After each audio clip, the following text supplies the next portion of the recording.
Hello, and welcome to CUSU Spring Election Question Time, coming to you live from the hub. This is the first time we have been able to do this question time like this, so we hope you like it. Be aware that you can ask questions through the live stream. Simply submit questions via social media using the hashtag #WeAreCUSU and CUSU Elections. If this is your first time watching a question time, here is a quick rundown of how it works. Each candidate will have a minute to deliver a speech on why we should vote them. I will ask a question from the audience. Any questions that you ask cannot be personal. And each candidate will have three questions and 3 opportunities to answer 3 questions. And each of those questions will have a minute. The order of the candidates is based on alphabetical order. We have some candidates joining us from London campus. We are also live on Facebook. Please share the stream to have many people see it as possible. So to start,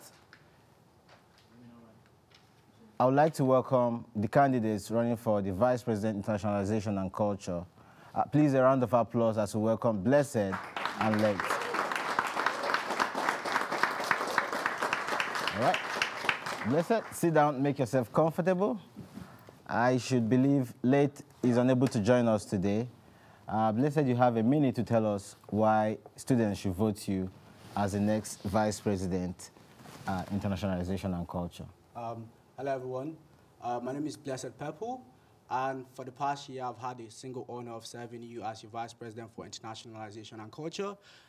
We've laid the foundation and been able to build a solidified foundation for the VP Internationalization and Culture role.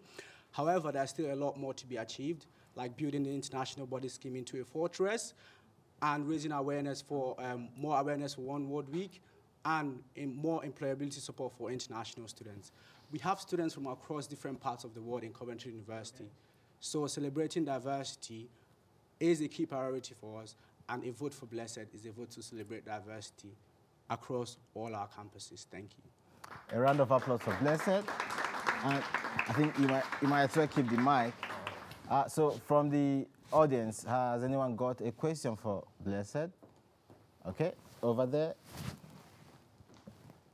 Hello, candidate. So my first question is, tell me one thing that you're going to do differently, because you've literally been in this role for 1 year. So tell me one thing that you're going to do differently for the next year. One key thing I'm going to do differently next year is to lobby the SU to have a staff support for the VP Internationalization and Culture role, because at the moment there's no staff resource or staff support for the VP Internationalization and Culture, dedicated to the VP Internationalization and Culture role. And that's a key priority for me, because for the role to function properly, it needs proper support for us to be able to establish all our goals that we set to meet at the end of the year. So a staff support would be a key priority. That is something I would do differently for the next year. So thank you for that question. All right, thank you. Blessed, a round of applause for him. Do we have another question from the audience? Another question from the audience? None? Okay, I've got a couple to ask. I'm happy you gave me that honor to do this. And Blessed, the question will be, equality, diversity, and inclusion are key pillars in the university and even in CUSU. What would you do to ensure that our diverse student community is very inclusive?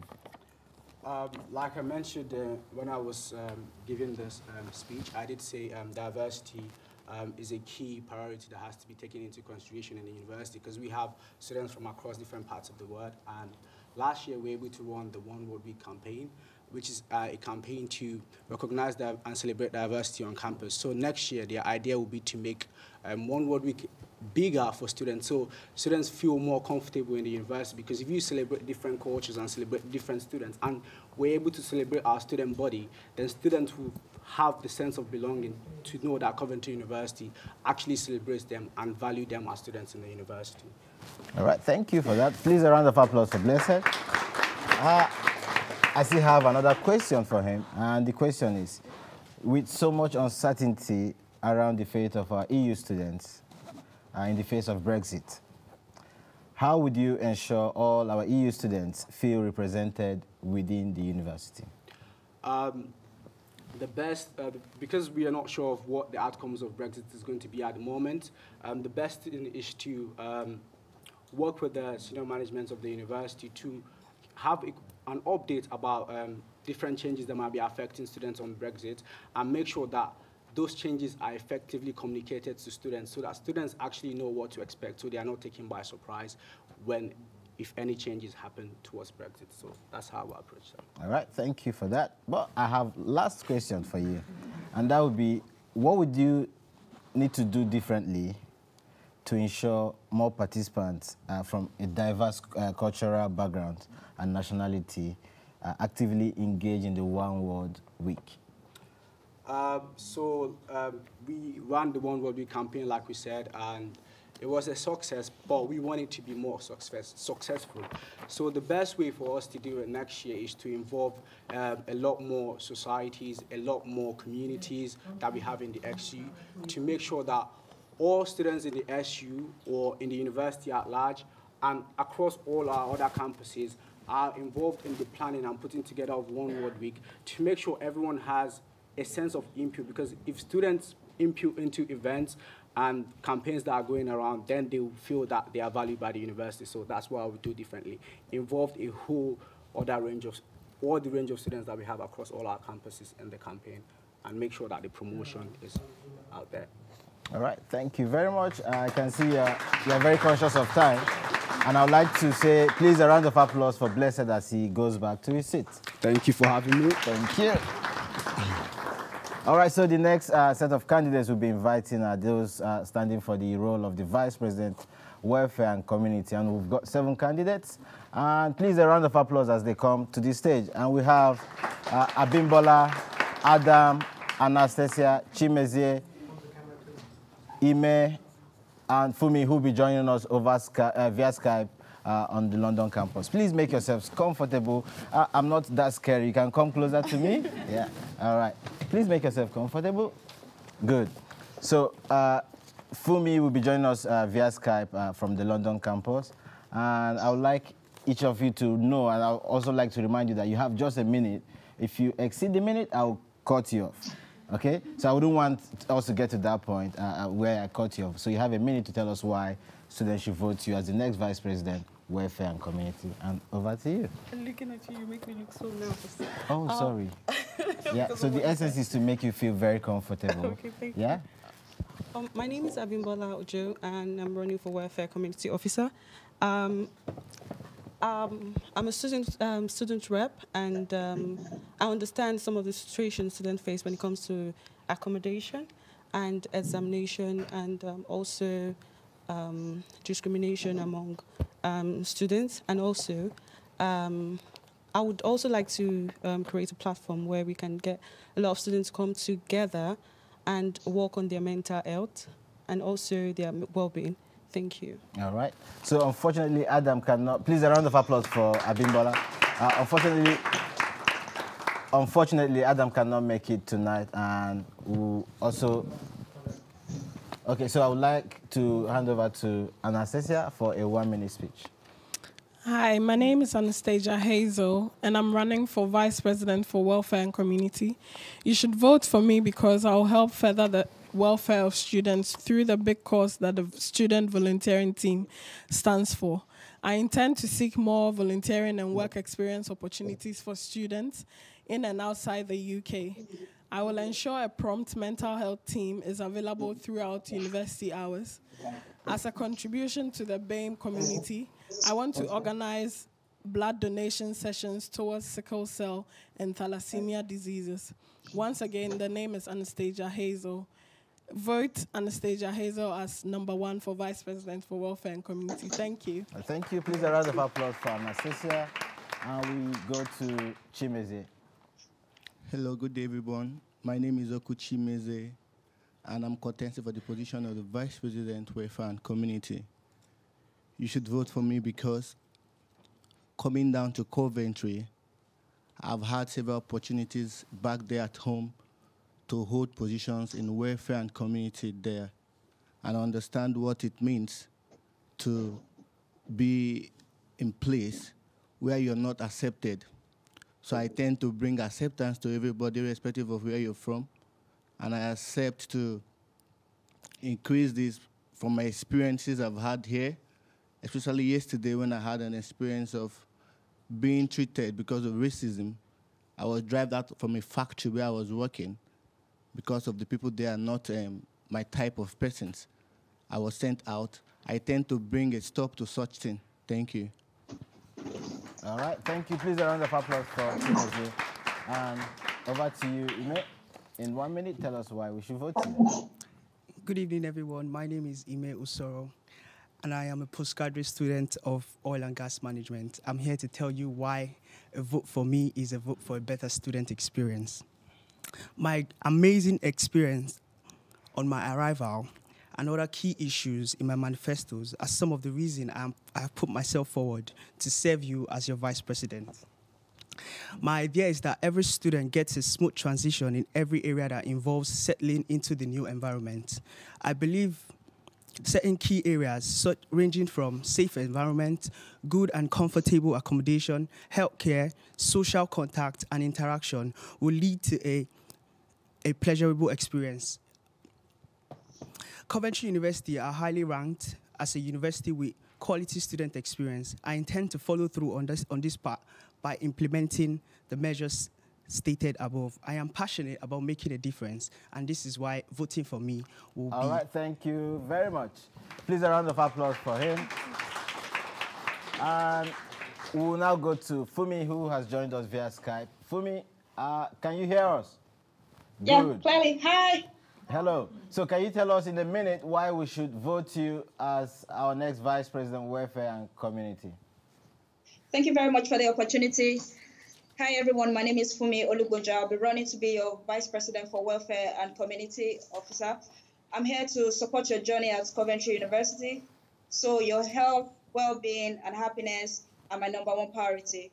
To be honest, I'm also here to make sure your living experience in Coventry University is enjoyable as possible. So it's vote for me. I believe the change you want starts from here, and it's only the beginning. Thank you very much. All right, thank you. And that was right on time. A round of applause for her. And to you, Zofia, tell us why we should vote you as our next Hi guys, my name is Zofia and I'm running for VP for Welfare and Community. Over the past year, I've been involved with Student Union through being a member of Student Volunteering Team, a chair for the volunteering community, and also inclusion officer for One World. I want every student to feel like a part of the community, having needed support and sense of security. Therefore, what I want to do, I want to run TEDx conferences. I want to run silent disabilities workshops to bring awareness to people, to students. Also, I want to provide more advertising for society, sports, and buddy schemes. What else? I want to run monthly events in respects of arts, sports, coffee mornings to give students the opportunity to get together. Also, I want to give self-care packs so that everyone can have some more motivation and support. And I believe I'm a great candidate, and thank you for your support. All right, thank you. A round of applause for them, and I would like to welcome questions from the audience. Okay, so if we go there. My question is, how would you guys get more students involved in volunteering and recruit more students to our student volunteering team? All right, Anastasia, if you go first. So we all know the power of social media. Social media plays a big part in especially millennials' lives. So I'll make sure that even on my personal Instagram and Facebook pages, I advertise the volunteering team and the opportunities available to students so that students who follow me on there will be encouraged to join. I would also speak to my friends and to speak to their friends as well. So just spread the message across. Thank you. All right. Next, Chimeze. All right, irrespective of using the social media as a means of communication, personal contact is also available. Having relationship, welfare is not all about having social media friends. It's all about understanding one's welfare in person. So I also intend to do that, to create a relationship with each and every one of us, thereby increasing our welfare. Thank you. All right. I would increase the awareness of volunteering by organizing lecture talks, because yesterday I was in a lecture talk, volunteering talk for the year 1 law students, and it was amazing because a lot of them were responsive. So that stimulates awareness and also gives people a chance to sign up for volunteering. So lecture talks will be my main focus to increase volunteering awareness. All right. So, Fumi, I suppose you had the question. Yes. Could you respond to it in a minute? Right. So currently, I'm working with, we have a CSR team coming up to join the Coventry campus. So we're thinking of integrating this system into place for people to have the opportunity to volunteer. You know, not just volunteering, but as well as giving them good agencies, companies where they can actually work to get experience, which can advocate and help them more in their coursework or their education. Okay, thank you very much. And to you, Zofia? I believe that we should try to get to students in all ways possible. So obviously social media is a great way, because this way you can get to many students. So I believe we should advertise the events in advance and on all social medias available. But also what worked out for us over past year with volunteering department is getting to students personally. So just talking to people in a hub around the campus, because when you share your own experience, it gets to people more. So I believe that that's the way to go. All right, thank you very much. And just to say, down to Abimbola now. If I pronounce your names wrongly, please pardon me, yeah? Okay, thank you. Yes, so the school have a social media platform, I believe, and I do follow some of the social media platform, and it's only few students that actually join into the social media platform, because some students are not even aware about the social media platform, and some are aware, but they don't want to join the social media platform. So one of the things I want to do is to actually go into, if I'm given the opportunity to go into different classes, like the way we get feedback from students, and actually tell them the reasons why they should join volunteering team, and also give them like a questionnaire for them to fill, and tell them which area, which aspect they need to actually put more effort and where they can actually volunteer. Thank you. All right, thank you very much. And if we go to the back there. Coming to university is quite stressful to start with, so you have issues with that. Now, when you come to university, we've seen that a lot of students actually do struggle. This is where I talk about mental health, right? Now, I've also noticed that a lot of our students, not only Coventry University, but other universities, do outsource support in order to feel a sense of belonging within the university. Now, my question is, how do you plan to actually support the students that do come to university and they're faced with so many issues, especially mental health? Okay, so I suppose you all got the question? Yep, all right, so if we start with Chimeze. Okay, I will start with my personal experience. The first day I arrived here at Coventry, it was really difficult for me. And a colleague here, he's here, I saw him, Mr. Dane, he was the one that assisted me in getting a place to lay my head the first day I arrived. Yeah, it's a difficult thing coming from a different location down to this place for studies, and you're faced with issues unresolved. Like I said before in my manifesto and what I've been doing, I'm open to anyone, especially in the aspect of giving a place to rest for the night, pending when you get a place to stay. I'm open to that, and I intend connecting with people that have accommodations, especially the landlords around, to provide cheap accommodations for students on arrival to this place. Thank you. All right, Imeno? Okay, we all know that mental health is a very serious issue, and one of the strategies I will implore is to sit down with the management of the school and actually talk about this and and talk about a structure to implement, because students now are sorting out of the universities, and it should not be so. Mental health is a priority, and we should all as a university sit down and discuss strategies, some of which can be talks, some of which can be lecture talks, whatever it is. We need to talk to the management and bring in strategies. Thank you. All right, Fumi, it's your time to respond. You have a minute. So I believe, first of all, we need to identify the various problems for the students, before attending to the problems. Creating awareness, self-awareness for all the students, as well as working closely with this mental well-being existing departments of the school, and see how we can bring new things and ways in which the students can be helped in various areas, maybe academic, it could be anything, it could be accommodation. So I believe it's not only accommodation that is a major problem of the students. So we need to really identify which of the problem and see how we can allocate these problems to different departments and work with them closely. Get it done. Thank you. All right, thank you very much. And to you now, Zofia. I believe that university experience is about so much more than just classes and deadlines. So that's why I want to provide more advertising for all social groups that exist within university and student unions, such as society, sports, and the buddy scheme, because that way people can meet other people and do not feel that lonely and just not in the right place at the beginning of their university time.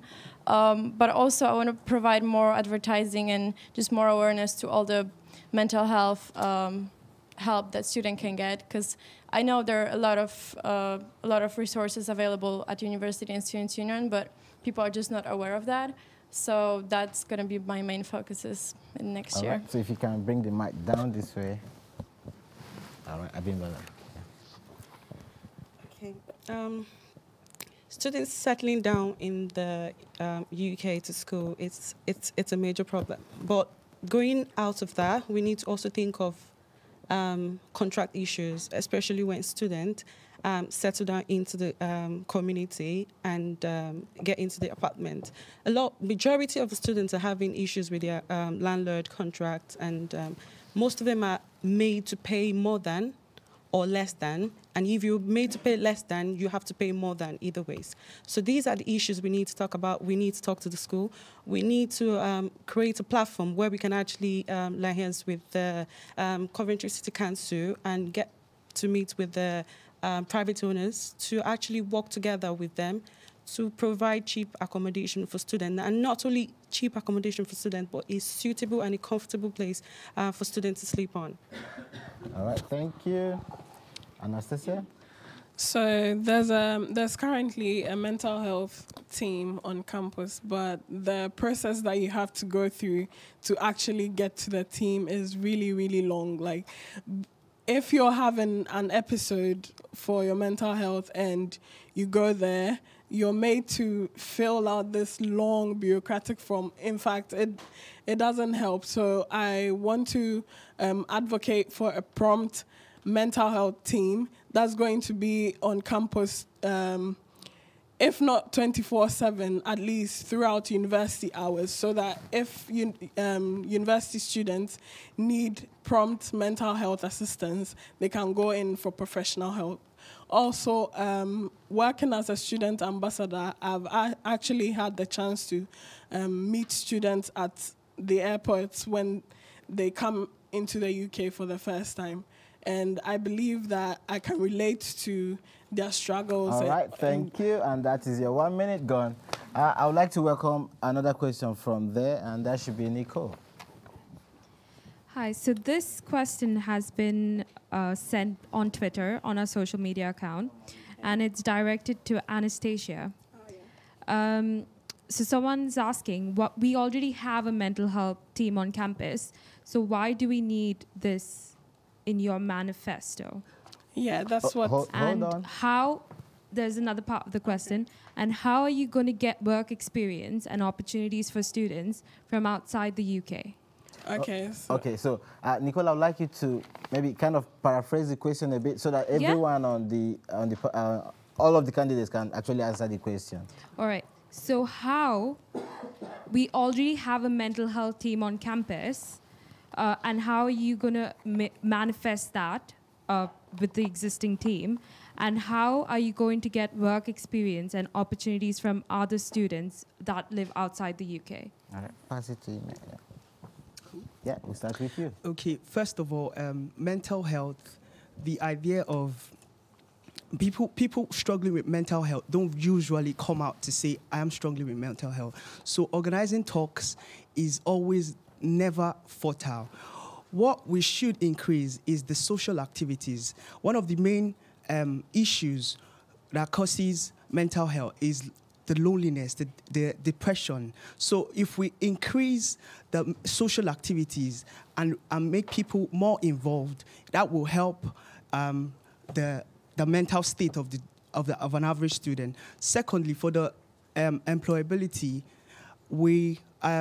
for the volunteering team, we can also raise awareness for the volunteering team that will help to increase employabilities because of the e-CVs and also other important things they ensure, the volunteering team. Thank you. All right, thank you. And over to Fumi. Right. So quickly, in addition to that, I'm looking at integrating a system where they call it is an app for fitness well-being. It's called FICA. We currently have ongoing discussion because I'm a student rep in Coventry London campus. We have an ongoing discussion regarding that, how students can check their their well-being. And so getting this app, there's going to be occasional events, on constant checking of their health and all that. So all these things are things that we're putting in place together that we're going to work with the existing well-being, mental well-being, in order to achieve better health for the students. All right, thank you very much. And over to you, Zofia. Yeah, so on a matter of mental health, as I said, I believe we have a lot of resources available, but the problem is not lack of it, but just lack of knowledge of students that they exist and how they can access them. So that's why I wanted to focus, especially at the beginning of the year, to just make all the students aware how can they access help and where can they get it. And then on the matter of work opportunities, currently there are over 100 opportunities available of volunteering, of work experience. It's all available on a CUSU website for students to search. It's a very easy process. You can say what you're interested in and find it this way. So I believe obviously we would look for more opportunities suitable for students for what they're looking for. But there are already available loads of them, so we just need to make students aware how they can find what's the most suitable for them. Thank you very much. Can you pass it this way? So over to you. For the mental health, basically we need to work with the sports, VP Sports and the Vice President for Education, because one of the reasons that actually make people actually wear out and lead to their mental health issue is the competition and the expectation on education. Because the expectation they really want is really high when it comes to their results. And one of the things we actually want to put in place is actually speaking with the board with the education board, like the expectation of a student. They need to bring the education aspects. They really need to bring it down to where every student can really understand most of the coursework. And for the job, for the volunteering, we need to get a lot of students to get involved in the school activity, and that's it. All right, thank you. Next. So, like I said, the mental health assistance process that students need to go through just to get professional help from the mental health team is so long. Like, I've had the chance to witness people actually go through that process. And before they get to the professional, they've already bounced back, or so they are not able to get the help that they needed at that moment. So this is why I want to campaign for a prompt and efficient mental health team. And for the work experience, there are so many countries that are looking for students, especially with English background, to volunteer in their countries and for work experience opportunities. An example is China and Germany and all these English, non-English speaking countries. Thank you, and that's your time. Next is Chimezo. All right, irrespective of running a line with the mental health team, trying to meet them to make sure things are done properly, it is unrealistic to satisfy everybody 100%.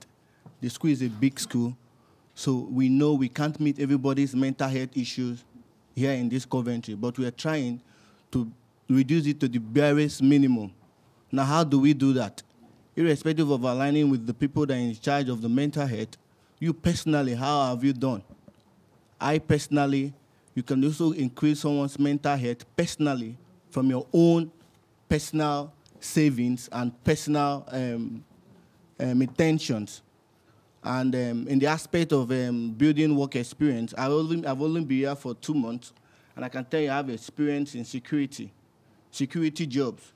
When I arrived, I went for some trainings, and All right, thank you. That's it. That's your time. I would like to particularly thank the online viewers and those who are sending questions through the online stream.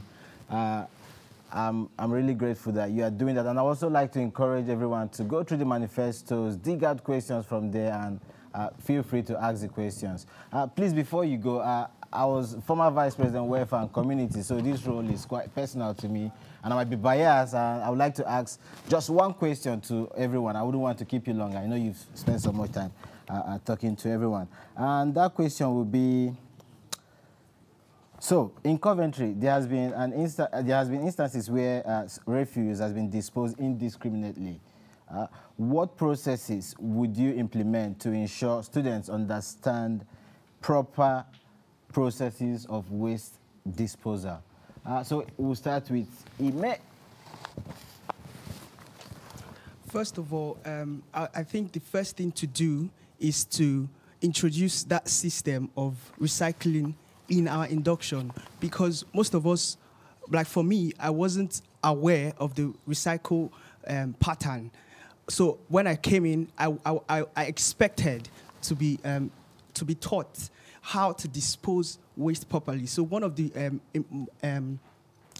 key areas is to imbibe that lecture in the induction. Another is to also give lectures, like create a time, a specific time, or a specific talk about all this recycling, keeping the area green. So basically, that's it. So lecture talks and induction talks.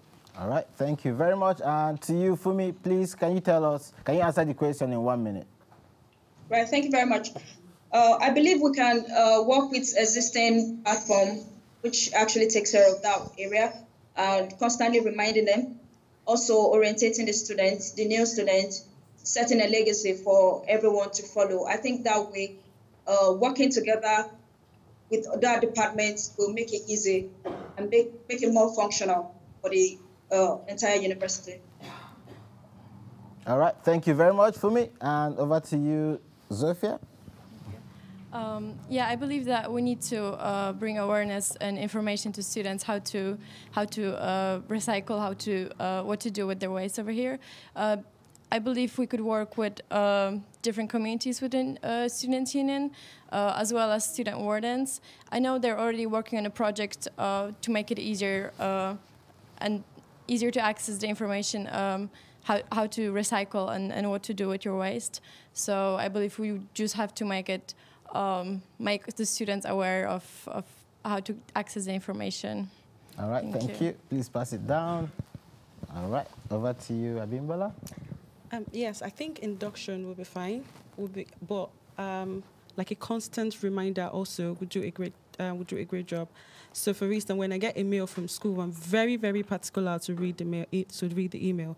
So, also tutoring students through email platform and the social media platform is also good. Then also creates like a sign during each of this placement would also educate students on where and how to do it. Thank you. All right, thank you. Anastasia? So we can distribute flyers on indicating how waste should be disposed, which bin color should have recyclable waste, and which bin color should have maybe food waste. And that way, I think students will be educated enough to know how to dispose of waste. All right, thank you. All right, constant reminder of students, most people forget. Yes, we know waste is bad, but there's also a waste to wealth.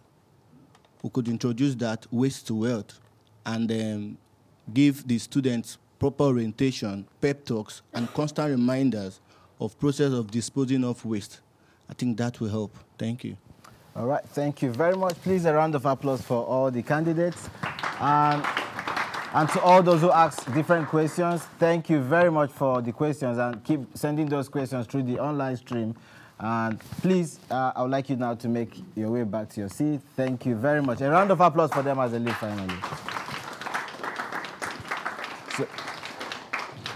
So the next role will be the role of the Vice President, Sport and Wellbeing. Please, with a round of applause, let's make welcome Hubert and Millie. You're welcome. Please sit down and make yourself comfortable. Thank you. In a minute, I would like you to tell everyone about your campaign. Hi, thank you, Mr. President. Thank you, everyone, for coming. My name is Hubert Leomensa. Currently, I am a postgraduate student studying sports management. I am currently a student rep for FBL, and I have great passion for sports. In my past time being here, I've learned so much about sports, about managing people in sports, about managing finance in sports. And I believe that when I'm given the opportunity to lead the sports societies, I'm going to put all this into use. What again am I going to look at? I believe that sports is a tool for all of us, so I'm going to make sports accessible to all of us. I believe that we have very strong teams that can perform well at various levels. I'm going to put all that I've learned into the sports team, talking about sports leadership, sports management, to ensure that our sports members and our sports men and women are in the best shape for competitions. Thank you. Vote for Hubert. Vote for sports. Thank you. Thank you. Oh, that was good. Right on time. Please, next minute. You have a minute to tell us about your campaign and why we should vote you as our Vice President, Sport and Wellbeing. Hi, my name's Millie Mack and I'm your current Vice President for Sport and Wellbeing. What I'd say is that over my time at university, I've been part of a sports club for the whole of the 4 years that I was there. So I was president, social secretary, and now I've come into this role. And I really feel like I do understand the relationships that is required between students and staff and sport at Coventry University. And the things that I would like to continue to improving, social media. This year, we have done a fantastic work in increasing social media. We introduced an Instagram account, which has got over 650 followers, which has been really good for promoting students, promoting their clubs, getting them more members. And I'd also like to introduce more mental health and bring a bigger mental health and sport connection at Coventry University. And I'd like to do this through different charities and different workshops and different training. So thank you. Please vote for me. Thank you. I like the fact that both of you are quite... No, you can keep the microphone. I like the fact that both of them are quite on time. And I would like to open this up to the floor for questions. Okay, there's a hand there. Yeah, in front, please.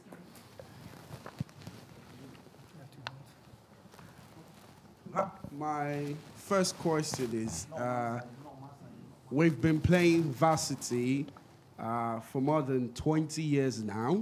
Unfortunately, we've never won. So my first question is literally, why are we still playing with them? With Warwick University, I call them our sisters. So why are we playing with them?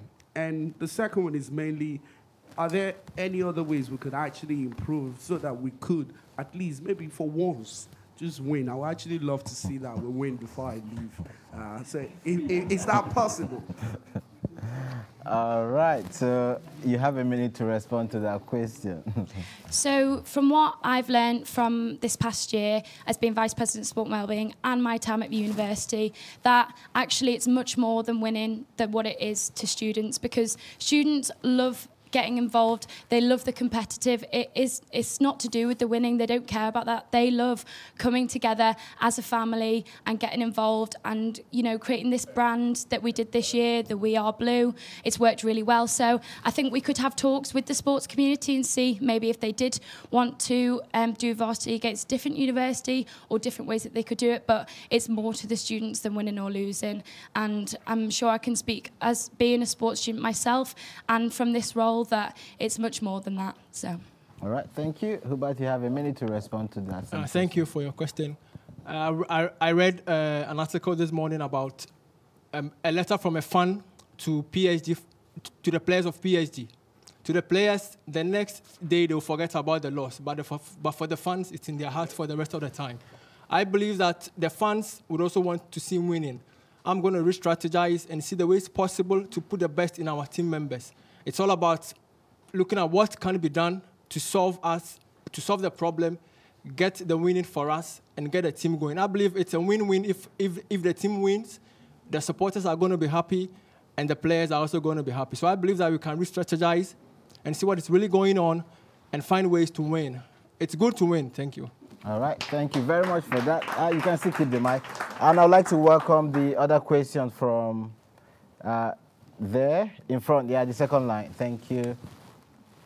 My question was also about varsity, but I think we narrowed. Oh, okay. So this year were some problems with the facilities when the exams were happening. So what are you planning to do to increase access to Priory Sports Hall or bringing any other facilities? Okay, I suppose you got the question. Yeah. All right. To increase the accessibility to Priority Hall, I guess. Priory Sports Hall. Priority Sports Hall. I think sports is, as I already said, sports is an avenue for, sport is a tool for so many things. I believe that it's getting the place in shape, and I'm sure it all comes down to finance. If we could get the right people to partner with us, to partner with our teams, to see how best they can support us to put all our sports facilities in shape. Not only Priory Sports Hall, but there could be other avenues that the school and the team can use to train. And not only the teams, but other people who want to use other sporting facilities on campus. Thank you. All right, thank you. Millie, you have a minute to respond to that same question. So I'm not going to sit here and promise you that, you know, new facilities are going to be built like this and that problems will be solved like that. But with Priory Sports Hall, it is a really tricky one because, unfortunately, the relationship between registry and the sports department isn't the best, but it is something that we've tried to build upon this year. Because if we're given the notice, then we can arrange other facilities that might be a bit further afield, but it's something that we'll be able to help the sports teams with. And also to do with facilities, there have been talks about new facilities. It's not something that can happen overnight, but it is something that is up and coming in the future because I do understand for sports students it's really frustrating if you don't have the right facility and you don't have it close by because it means that you can't get as many members there. It means that if you're losing weeks of practice, that you're losing members and they're thinking, you know, what have we paid all this money for? So definitely just increasing the good relationships between us and registry. All right, thank you, and that's your time. I would like to welcome the last question from there. So, I'm going to ask you, said the sports are, the varsity is competitive, but our teams are not out there for winning. So what's the point of going for the competition in the first place if we don't want to win? If you're not going there to win, so excuse me. Okay, so like I said earlier, listen, like I said earlier, any question being addressed to the candidates must be fair to all candidates here, and they are meant to answer them across board. So please, if I take the question from the online, Nicole, please.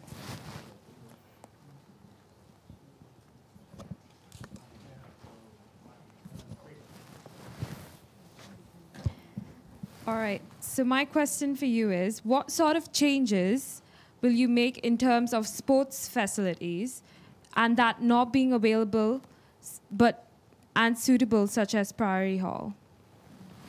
Okay, so if we... Did you get the question? Yeah. What changes? The same it question? Is the same question. Okay, so I withdraw the question. All right, thank you. Okay, here, in front here. Hi, I just want to know what do you have in place for students who don't play sports? what do you have in place to get them more involved in sporting activities and supporting the different sports team at Coventry? Okay, so that was supposed to be my question for them, but thank you for asking that question, and I would like you guys to respond to it. Thank you. I once asked a student, do you do any sports? And she told me no. And I asked her, do you walk too? Do you walk around? She said, yes, I walk. And I said, yeah, walking is a form of sport. So I'm sure a lot of us do sports, but you don't find the right place to participate. I'm going to push an agenda for sports for all, whether you're in a team or not. That's my main agenda, to put a sports for all agenda. I also believe that talking more about sports on campus, moving flyers around about, let's all get involved with sports. Sports is as simple as you can do it. A push-up, a walk, and all that are sports. So I believe that I'm going to push an agenda for sports for all around campus, in the languages class, in the business classes, wherever there are students, there's going to be an agenda for sports. Thank you. All right, thank you very much. Millie?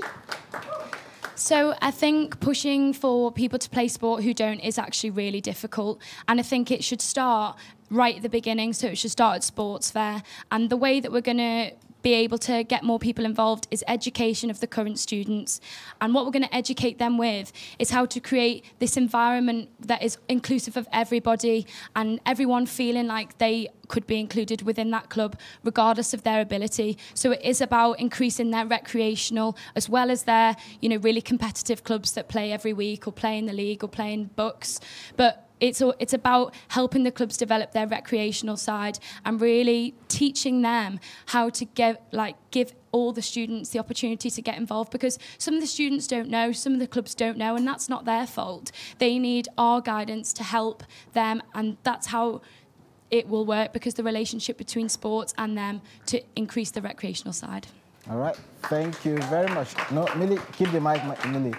So if I flip that question around and I ask, with our increasing population of students, how would you ensure those who would like to engage in or be involved in professional sports have a fair opportunity? So there are over 56 sports clubs currently at Coventry University, and they are from a range of different abilities. So we do have really, really talented athletes, and our Team Phoenix programme really helps those really talented students. And this year has worked fantastically. They have extra training sessions, and they have nutritional sessions, stuff to do with the brain, not just to do with the physical being. So we have everything to suit.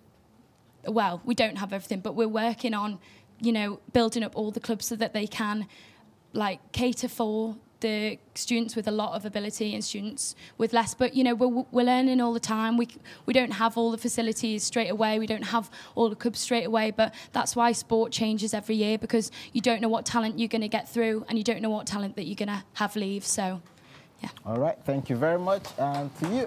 Thank you. I believe that sports is a very competitive activity, and I'm sure Coventry is the Europe Sports City for 2019.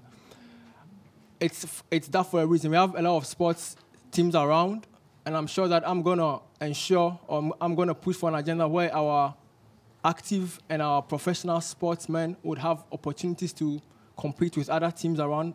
For example, if we have the football team maybe having trials with let's say Coventry FC, stuff like that, to ensure that they have the professional ability and the professional chance to play with such teams.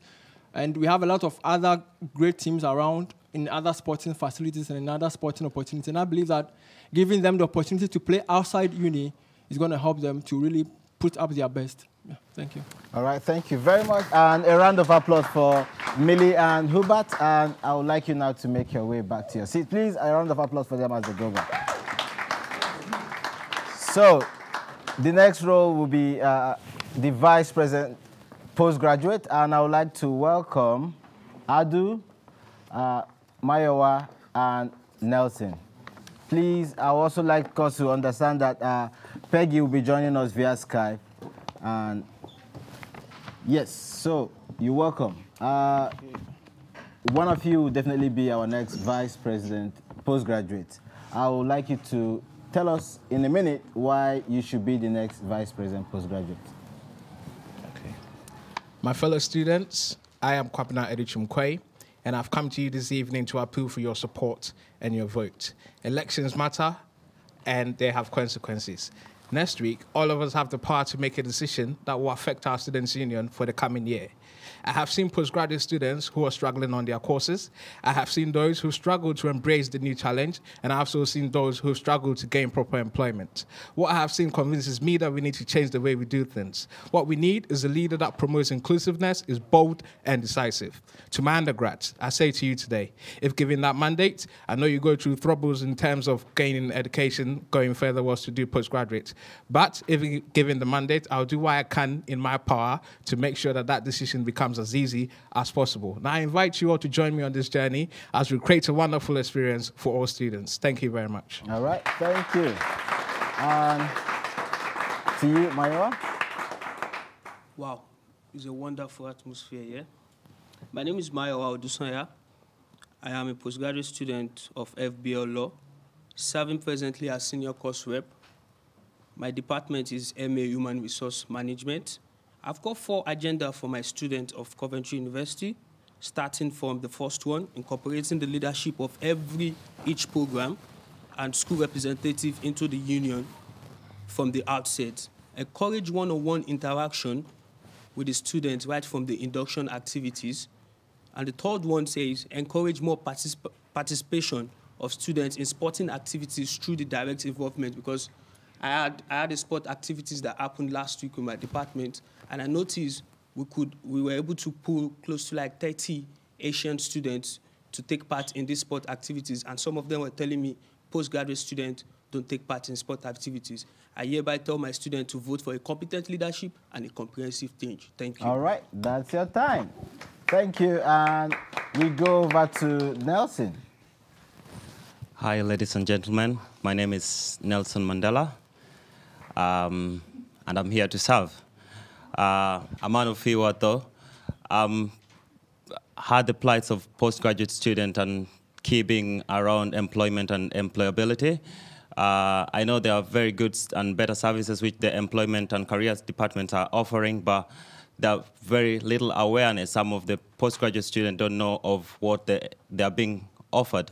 Another thing about the overall student experience in Coventry University, having traveled from far, I think postgraduate students deserve exposure to focused exposure to postgraduate trips, which will increase their chances of networking and making relationship that counts. Excuse me. And another thing is extra support for late enrollment students. All right, thank you, and that's your time. Thank you. Over to you, Peggy. You have a minute to tell us why you should be the next Vice President postgraduate. Hello, everyone. My name is Peggy Epele, and I'm currently an MBA postgraduate student.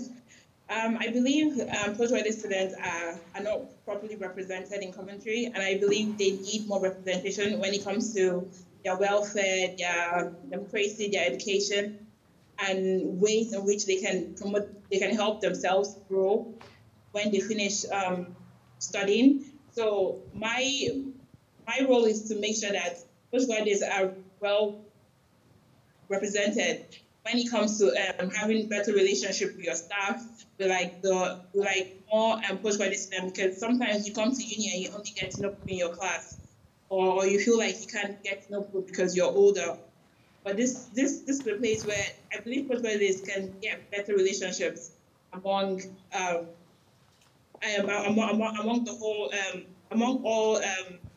campuses. All right, Peggy, and that's your time. Thank you very much. Please, a round of applause for all the candidates. And I would like to welcome questions from the audience. Ooh, okay, I will start from there. And we have 1, 2, and 3. Yeah. Hi, guys. First, congratulations for the elections. And the question is really specific. Can you give me one specific idea that is new to the existing employability scheme that will increase the employability of our postgraduate students? So just one. All right, good. So we start with Mayowa. Thank you very much. Actually, from my experience, I've actually searched for jobs like countable times in this country. But basically, bringing the idea down for postgraduate students, I think we need to work more with the career department to actually talk to them more about what career paths they need to take before applying for jobs in this country. But thinking about the EU and the international student, there's a big gap in terms of job searching in this country. But voting me in, we'll try and work about it. Thank you. All right, thank you very much. Next is Nelson. Yeah, thank you very much for the question. One of the things that the careers department have been doing for postgraduate students at the moment is increasing the networking events, which are more so student-focused to the postgraduate students. And another thing in line with that, just to increase the awareness and to create awareness, I know that we have course reps, we have school reps, school ambassadors and all that. My idea is to also have career reps to represent the interest of postgraduate students. Thank you. All right, over to you, Peggy. Can you answer the question in a minute? Currently, London doesn't have the opportunity of postgraduate meeting agencies and companies who offer them full-time opportunities after studying. This is something that can be changed because some postgraduates actually want to stay in the country and work and gain experience. And I think working with companies or the agencies that will help them get jobs will go a long way.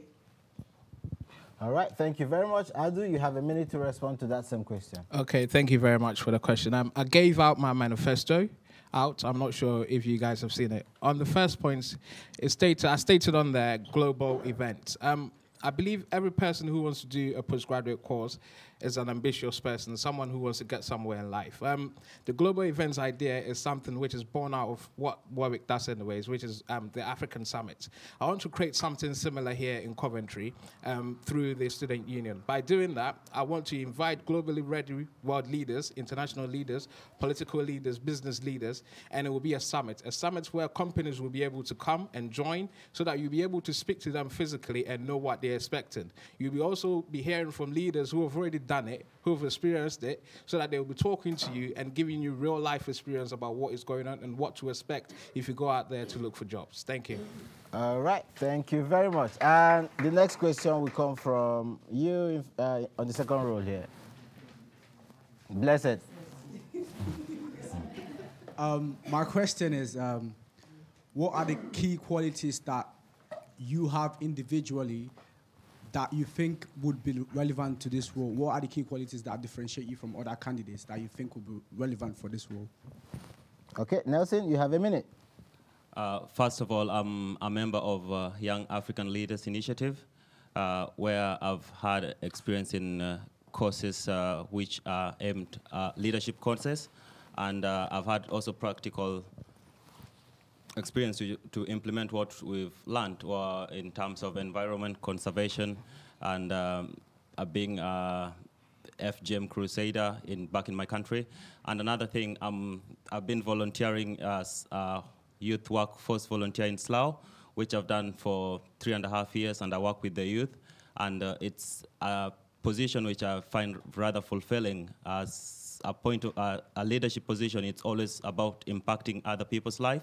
And this thing, I've been doing it for 3.5 years, and it's voluntary, it's for free, but at the end of the day, I'm happy at the lives that I'm changing. And also, as a course rep here in Coventry Uni. Thank you very much, Nelson. A round of applause for him. And over to you, Peggy. You have a minute to respond to that same question. Okay, thank you. I'm currently a member of Institute of Directors events in association with Coventry, and this is a platform where major companies from different parts of the world actually come to Coventry and have events with Coventry students and actually get to know them, get to talk to them, and this platform you can bring your CV. And being a satellite campus, there are many students here that don't know about this, and this is a platform where we actually get to know about it and get to help ourselves. All right, thank you very much, Peggy and Adu. Okay, as a leader, I will be about my word and not my name. As a leader, if I see any postgraduate student struggling, I'll be there. If I see any postgraduate students who's being mistreated, I'll be there. If they see no way forward, I'll be there. I believe that is the fundamental belief that I'll be my brother's keeper and I'll be my sister's keeper. Above all, there's one, and I'll be a servant, not a dictator. Thank you. All right, thank you very much. Mayowa? Yeah, thank you. Having to chair the meeting as a senior course rep, I understood that most of my students don't really know what's going on in CUSU. But as for me, going to be the vice president of postgrad, I want to make sure that all students are aware of what CUSU is all about, bringing in competent leadership. And in terms of me studying human resource management, I could actually understand what human beings want in life in terms of knowing much about communication skills, managing people talent also. I would like you to vote for my competent leadership. Thank you. All right, thank you very much. And the next question is from the gentleman at the back, Ade. So my question is mainly REF, which is Research Excellence Framework, which is going to come up 2021. Now, there's a probability that the university will actually be closing down some research centers, right?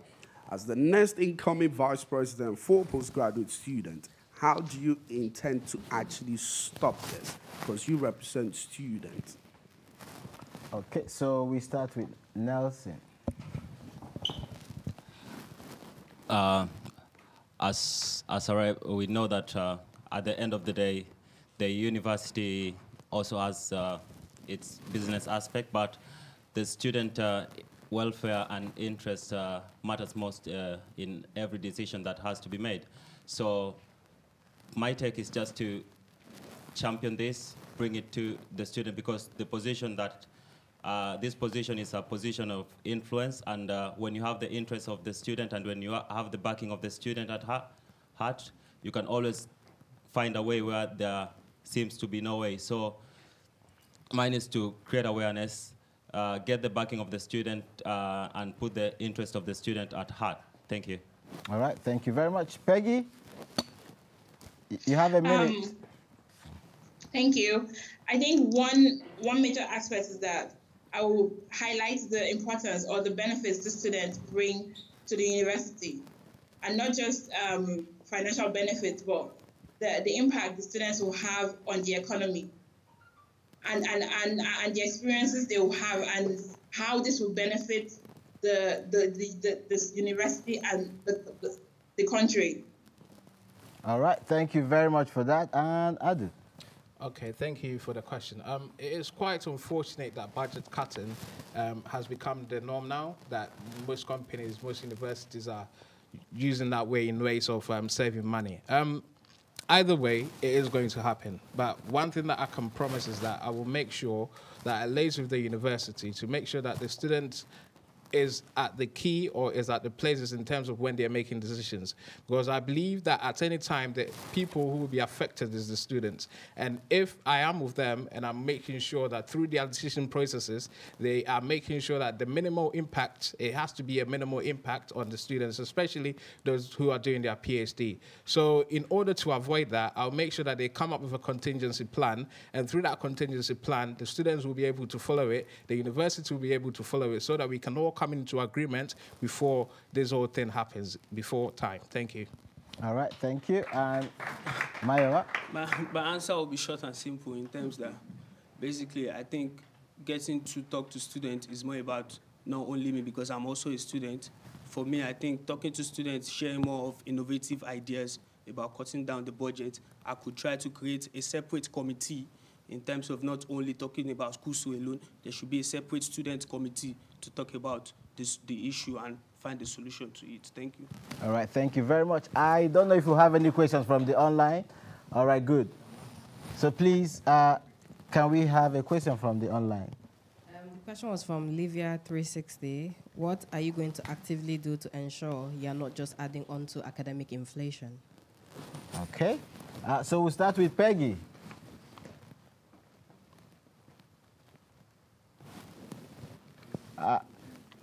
Peggy, just a minute. Can you hear us? Okay. Peggy, can you hear us? Yes, I can. All right, good. So you have a minute from now to tell us, to answer the question. I think I'm going to start with saying that I'm not just going to occupy space, but I'm actually going to try and actively work on what I have said throughout the session. I'm trying to build a better postgraduate community, taking and having a welfare plan for the postgraduate and implementing a successful experience for them while they're here. Okay, so Peggy, I just want to clarify if you heard the question clearly. Did you get the question? No, what's the question? All right, good. So the question was about grade inflation. Yeah, so what are you going to actively do to ensure you're not just adding on to grade inflation? all right. Sorry, I didn't hear that. Can you come again? So what would you do to make sure that the university is not adding to academic grade inflation? Okay. Did you get the question now? Yes, I did. All right, so you have a minute to respond, please. When it comes to the university adding grade inflation, when you bring postgraduates into a university, you're aiming to actually. Okay. Peggy, sorry, I'll have to cut you and get someone to rephrase that question so that it's clearer to everybody, because I can see across board no one seems to understand the question. And sorry for that, yeah. Okay, so what I'm asking about academic inflation, so usually I was asking, what are you actively going to do? Are you going to promote, give students, like postgraduate students, the opportunities to go out to do work experience so that afterwards they're employable, or are they going to have to stay on, do their PhDs, get other degrees in order to get employed after their postgraduate experience here? All right, thank you. Peggy, I suppose it's clearer now. Okay, I understood what she said in the first place. All right, so you have a minute from now to respond to the question. Okay, being a postgraduate student in the UK opens you to many experiences and many roles, many opportunities. So I've been a postgraduate student. This is my second time being a postgraduate student. After I did my first postgraduate course, I had an opportunity to work for a whole year through my university, which after I was either had the opportunity of continuing or coming back to study, which I decided to come back to study. So yes, I'll try and make sure that postgraduate students actually get experience in working outside university and not just having coursework, but actually gaining life body experience. All right, thank you very much, Peggy and Adu. Okay, thank you very much for the question. The question basically, and the solution to it is in essence to change the whole academic plan in order to find a way forward. That is something that is obviously going to be a very difficult thing to do. But one thing that I can also state on the side of it is that what can I do in my role to make sure that students who are going through CUSU or students who are part of the student union are adding something onto what they're doing before they leave Coventry University. And again, I will say it again, my event, which is the global event, basically, I've planned it out and I've thought it out to be something that enhances students' experience here in Coventry University. So it is something that you are literally learning from it. It is a whole week line of event if the plan goes through and everything is in the success. It is a whole week event that gives the student the experience that they would need to be globally ready. Thank you. All right, thank you. Mayowa? Yeah, apart from students having experience, I noticed not all students are actually enjoying what they are reading or the course they are doing. But I think getting to know them in terms of finding a way for students to talk more about their talent and what they can actually do could actually help us to find a way out, not only focusing on the academic side. We should focus more on the talent of the students. Thank you. All right, Nelson. Thank you very much. As students, we live in a very competitive world in this day and age, and we have to remember the core issue why we are here.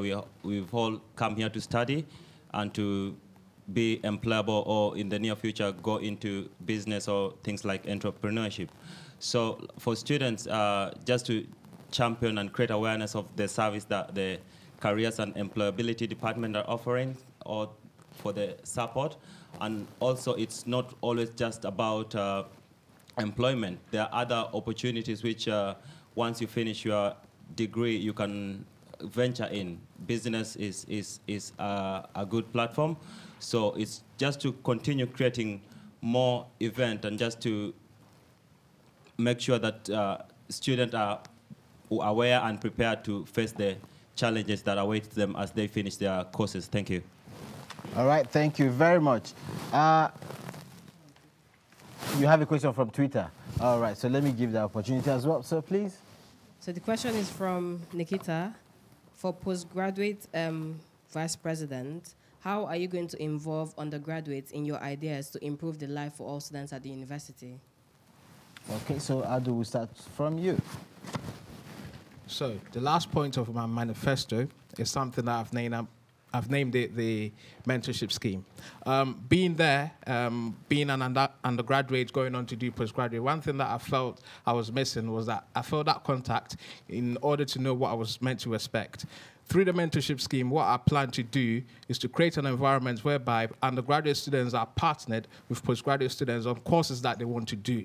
So basically, it is partnering the undergraduates to the postgraduate students on the courses that they're already doing, which will then nurture them in order to know what to expect when they get on the courses through their experiences of what to go do about the application processes and every single thing to do with the course, basically. Thank you. All right. Maiwa?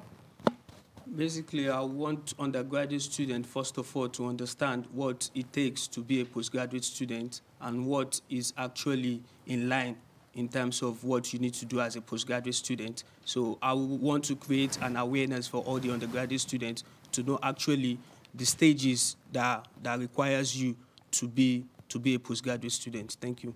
All right. Nelson? Yeah, thank you very much. At the moment, I've been part of this with the CU, the on-campus college, where I'm involved in mentoring and just helping engineering students through the transition from the college up to the university. And we created a science fair, which initially used just to happen in the on-campus building, and it never attracted a lot of participants. But over the past few years, the second year was great, and even right now it's even better because the same event now, which used to happen in the CU campus, is now happening in a bigger room because it has attracted many participants. So the same principle, just to mentor, create mentoring program for undergraduate and postgraduate student will go a long way because we've seen it work. Thank and you very much, can Nelson. work. Thank you. And that is your time. There was a hand at the back earlier. I don't know if you still have the question. Was that Clinton or Steve? Okay, so Peggy, sorry I didn't forget you. Please, can you respond to that same question? I'm so sorry. It's okay. Thank you for the question. I think one major way to help with that is integration. One thing I've noticed on CU campus is that most postgraduates don't know the undergrads. In London here, most of us know each other because it's a small campus and we're able to integrate properly. I think I'll try and integrate that in main campus, in the Coventry campus, because in order to encourage undergrad students come into a postgraduate course, they have to know about the experience. And the best way to do that is to integrate the postgraduates with the undergrad students, to tell them the experience, and also tell them how it works and how they better themselves doing a postgraduate course. All right, thank you very much. And I wouldn't want to ask you guys any questions because I can see a lot of questions have come from the audience online, front and back. And I'd like to say, please, a round of applause for them as they go back to their seats. So, for those watching online, I would like to still encourage you to send in your questions through the online stream. and using the hashtag CUSU elections. And yeah, so we would like to receive questions from you, and hopefully you would have read the manifestos of the candidates before asking the questions. Okay? So we'll have a quick comfort break for about 5 minutes. When we come back, we'll start all over again from the Vice President activities. Please, thank you very much. And please do not leave. Just take a little break, stretch your legs, have some drink, and come back to your seat. Thank you.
the scope candidates dropped out. The sub. Hello? Oh, yeah, it works. Yeah, it works. Thanks, guys.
All right. So welcome back, everybody.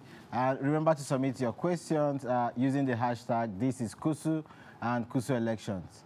Okay, so let's restart by welcoming the candidates for the Vice President activities role. And let's welcome Favor, Helen, and Lukshana. Please, a round of applause for them as they come to join me here. While they are still making themselves comfortable, I would like to encourage the candidates who have already gone through this process not to leave. It will be very important for you to stay here till the end to see the other candidates running for the other positions so that you know who your colleagues might likely be come June. Okay? Thank you very much. So, Favor, Helen, and Lukshana, you remember the policy and the process here is you have a minute to tell us about your campaign and why students should vote you as the next Vice President activities. Okay? So, over to you, Favor. You have a minute to tell us about your campaign. Hi, I'm Favor Sanusi. I am a candidate running for Vice President of Activities. My slogan simply is, together we create one goal and create the unique experience. My main ideology is for us to be a team, and we could do this by creating collaborations within departments, therefore leading to an integrated system which will create positive awareness for us and for our environment.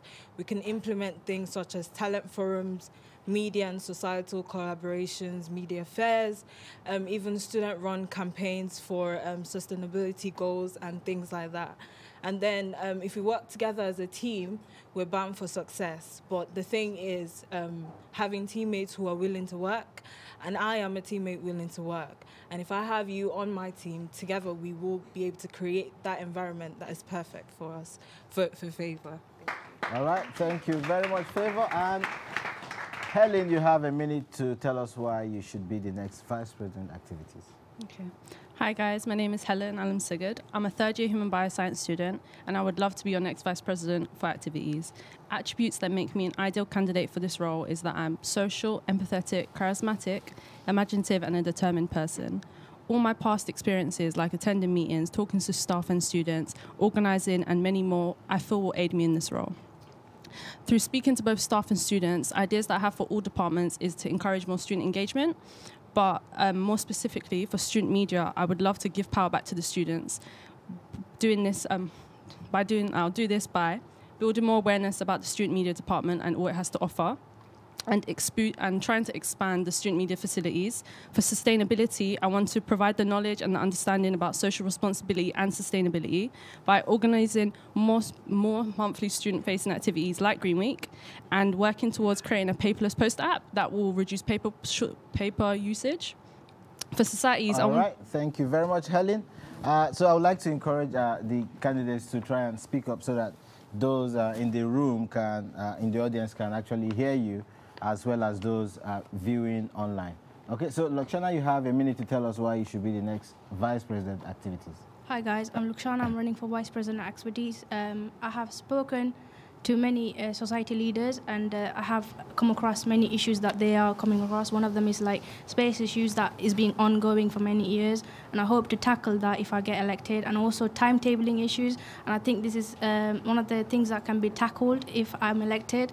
Another thing is like all the students to have a comfortable place to be, and I believe joining the society, this is where they get the chance, and I will make sure it's comfortable by having one-to-one meetings with the society presidents to make sure that every society that's out there is live and engageable with all the students. And also regards to student media, give student media the chance and opportunity to go beyond and above where we are right now.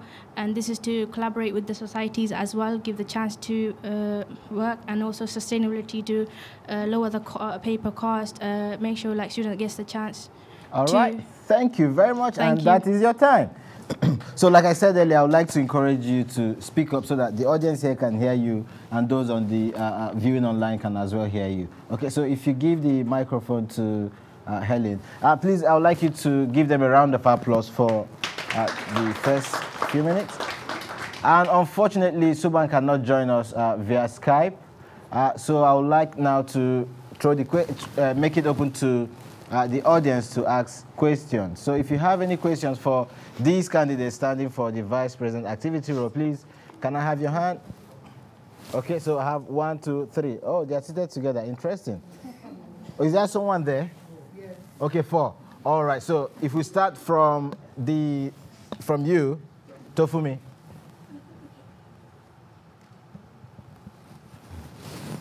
One of the most important things with this role is the student media for me, because it's a part of that I am very well passionate about. What plans do you have for the student media, exactly, specifically for the student media? Okay, so Helen, you have a minute to respond to the question, and I suppose you all got the question, yeah? Your plans for the student media. Okay, so does the microphone work? Yeah. Okay, cool. So for student media, like, I went and spoke to people in the student media department, and what I got is they need, like, their facilities expanded, because there's so much that they're doing, whether it be with the radio, and it's like getting that room maybe bigger or getting the room extended to the second room there. So there's like a storage room next to the radio room that they have right now. And I would love to like work towards getting that room for the student media department, as well as just getting, because I myself didn't know how much, what the student media were doing. So I would love to like get it more out to students so that they know, and I'll do that through like social media, even speaking to students, because I feel like speaking to them really does make a difference, because then you know at least they can hear you. So I would just love to just encourage more student engagement with student media in general. Yeah. All right, thank you. And to you, Lakshana, a minute to tell us, to answer the question. Thank you for the question.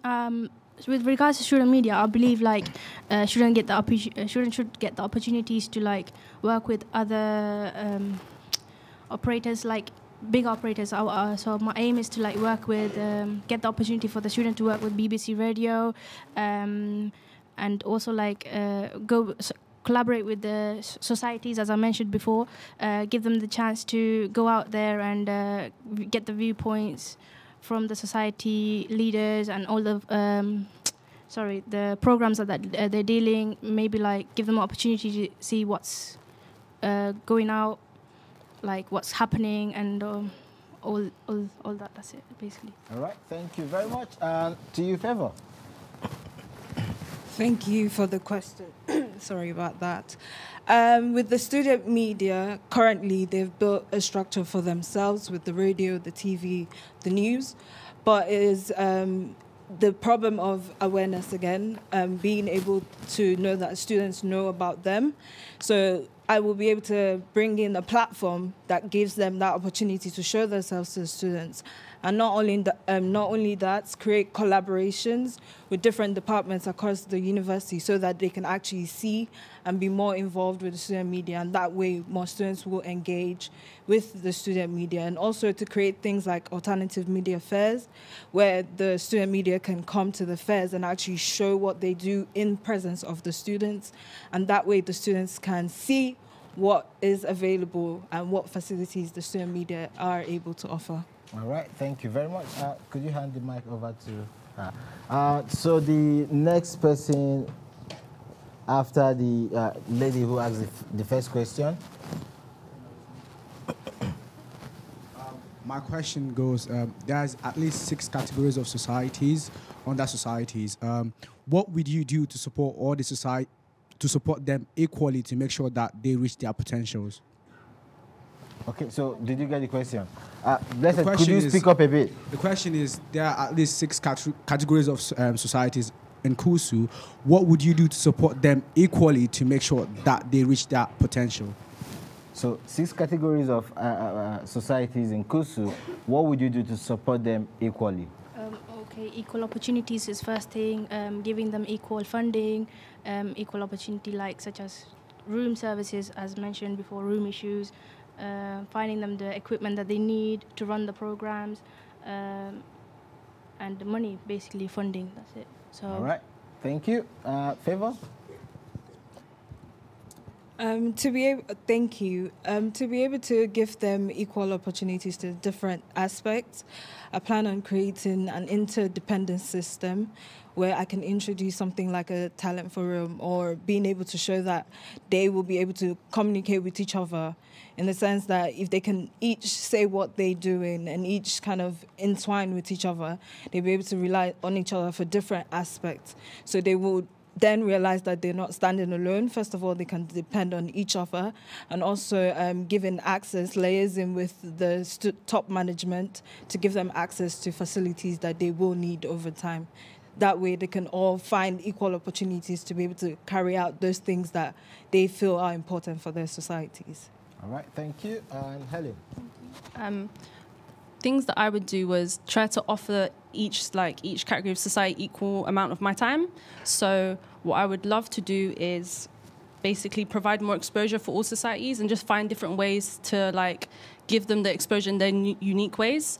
And another thing I would like to do is to increase access and room facilities for all societies, because I feel like one thing that came up when I was speaking to people was how that they all kind of lack the rooms, or it could be because there's special facilities in those rooms, they can't use it and stuff. So I'd love to increase access for all societies. And then, let me see. And then I would love to run joint events for society so they can integrate together, because sometimes people have similar interests. So I would love to get more integration and get more support for all societies. All right, thank you very much. And the third person there. So, if elected as VP Activities, one of the huge part of your role is sustainability. So my question to you is, how are you going to ensure that the university is more sustainable, and what sort of campaigns are you going to be running to ensure that the university is more sustainable and students are actually aware of how to be sustainable in their living while studying at Coventry University? All right, so we'll start with Favour. Thank you for that question. So sustainability is a part of our role, the role of activities.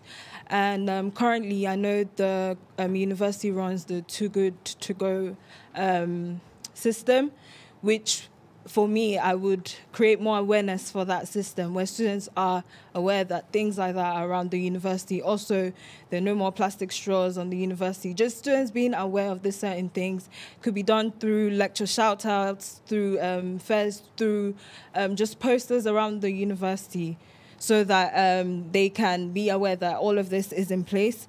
And also to go through student-run debates and TED Talks and pep talks, where students can run these debates and communicate within each other and educate each other together, because, I mean, in the university it is for you to be together, basically. All right, thank you, Favour. And Helen? I'm so sorry, can I hear the question again? Okay, so it's about sustainability. What would you do to ensure students understand how to be sustainable and actually be sustainable? If I'm correct. Okay. Good, thank you. Okay, so one thing I would love to do is to just talk to students more.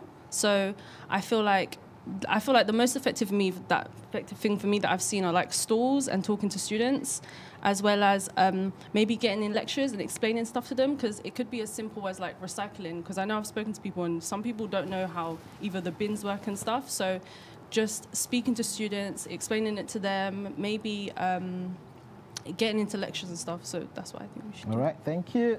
And Lakshana? Well, one of the things that I've noticed is our printing cost. If you see the printing cost, it doesn't give students that much of an opportunity to be sustainable, because our printing cost is for A4 is 10p, and then if you want to do it double-sided, it's 12p, so it's 2 pence difference. People might think oh, I don't need to be sustainable for 2 pence, so lower the cost for the printing cost is one of the things that I've came across. And also another way of sustainability is to reduce amount of cars being used by students. So I thought having rentable bikes for students. So there is currently is going for teachers, but not for students. So I thought foldable, rentable bikes also being available for students to be sustainable, and also as mentioned by my candidates, more awareness of sustainability to students, like recycling and how it should be recycled and what you should do. All right, thank you very much. So we have to take questions from this side. So the two people in front, if I start with the lady, yeah?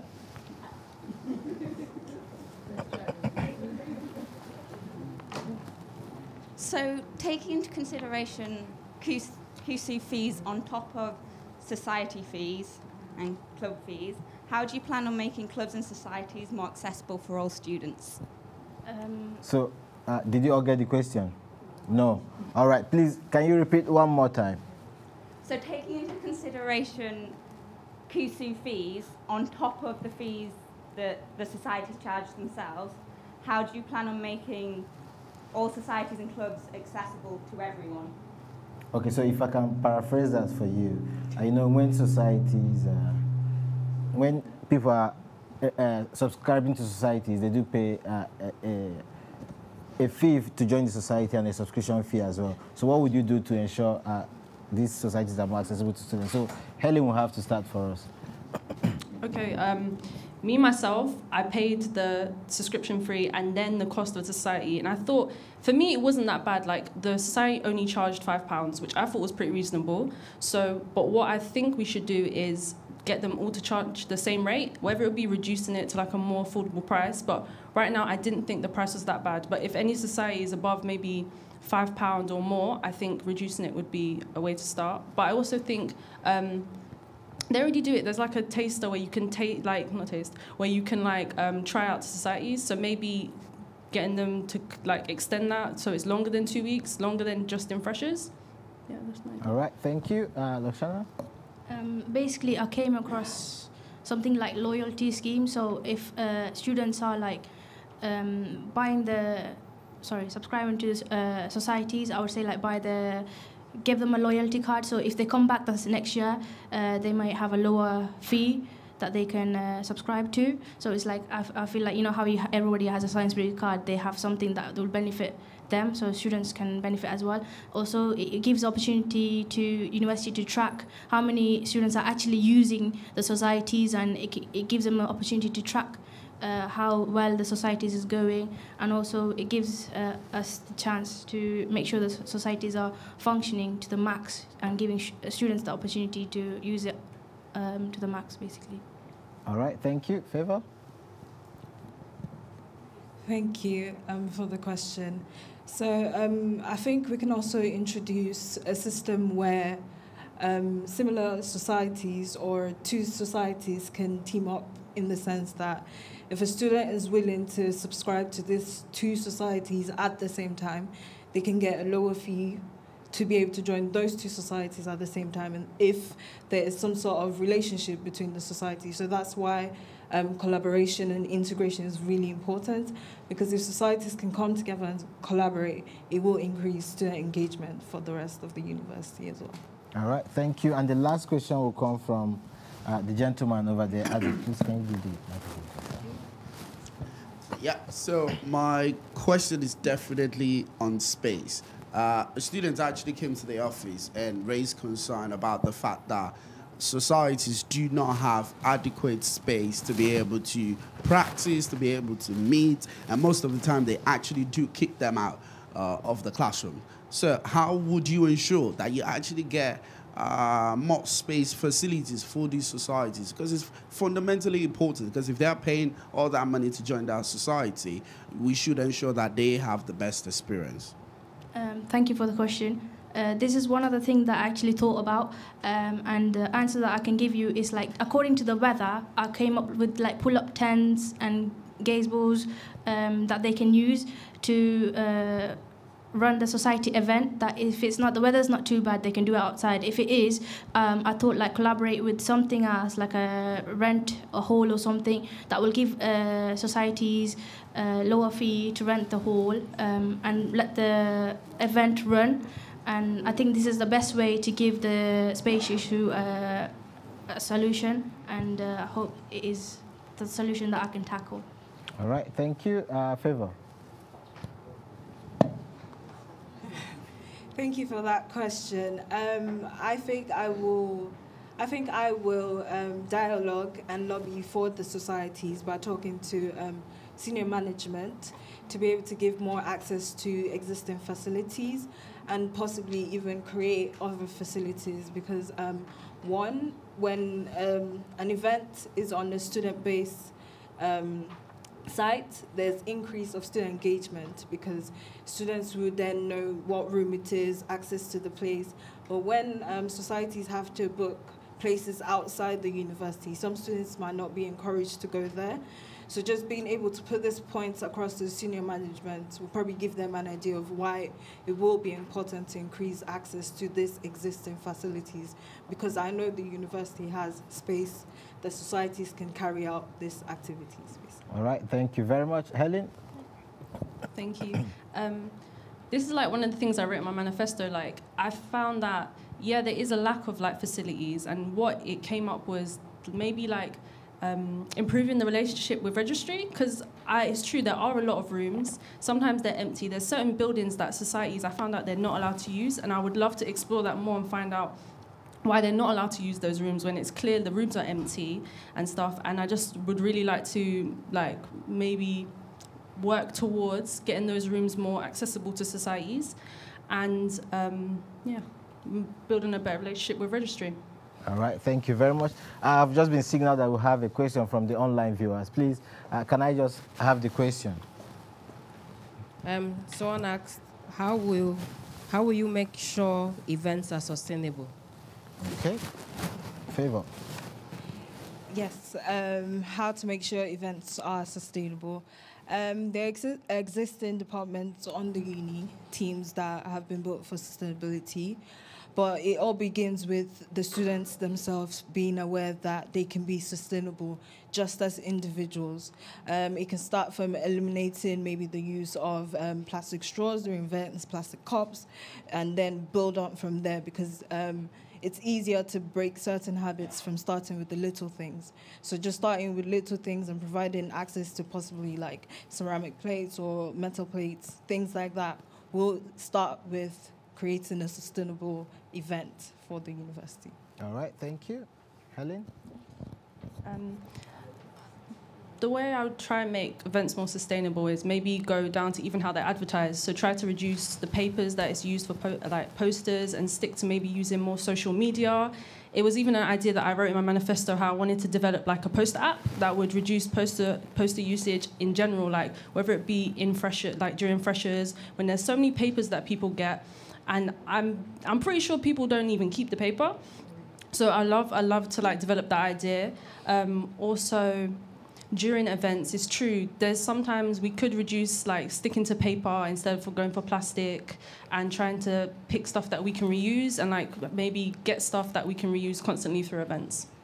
All right, thank you. Lakshana? One of the things could be like use video as material for advertising instead of paper advertising, or use our big screen in the hub or other materials instead of the papers. That's one other thing. Recyclable equipment, another thing.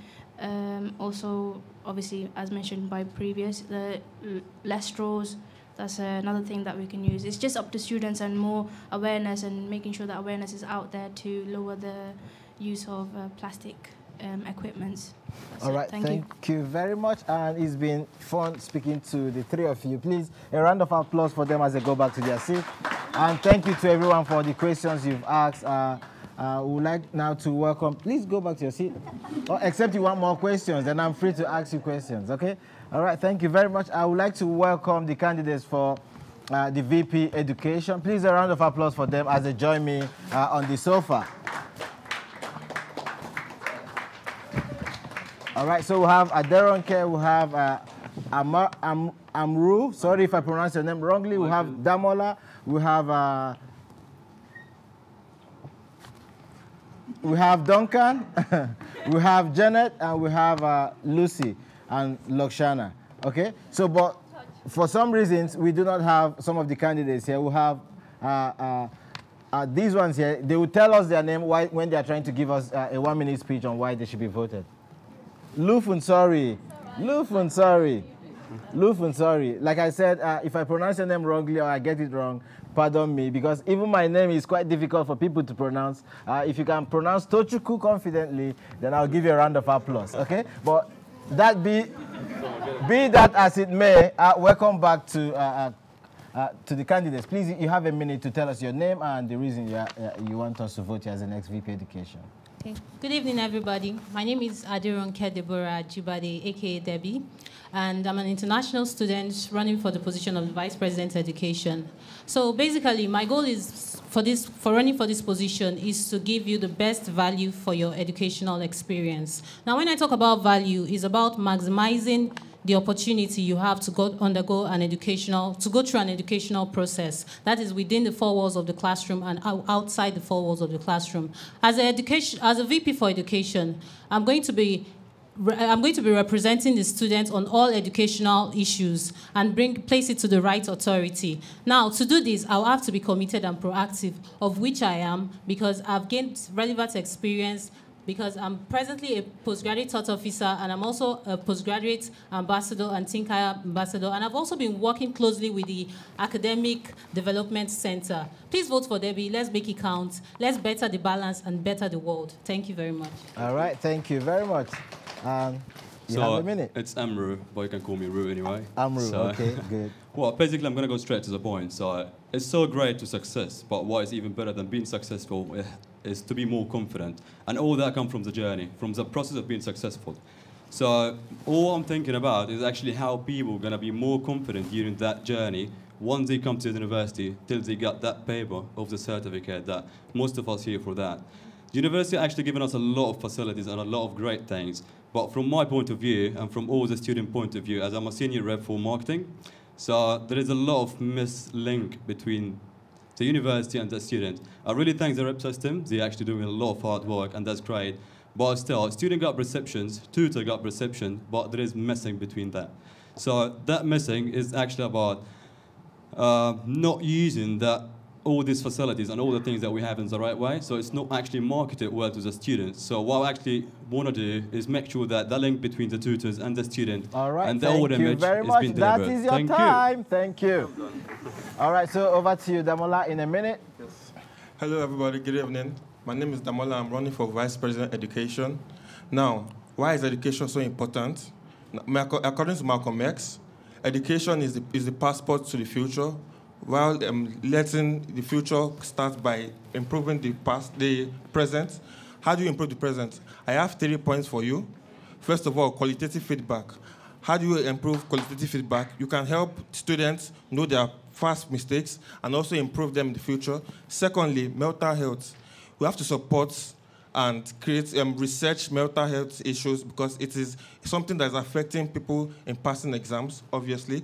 Thirdly, just a bonus, we want to help introduce video recording, which helps people who have late registration coming in, sick people who come, and as well as people who find it hard to listen to lectures. They can go back and revise, and can help everybody. Thank you very much. Let's secure the future. Thank you.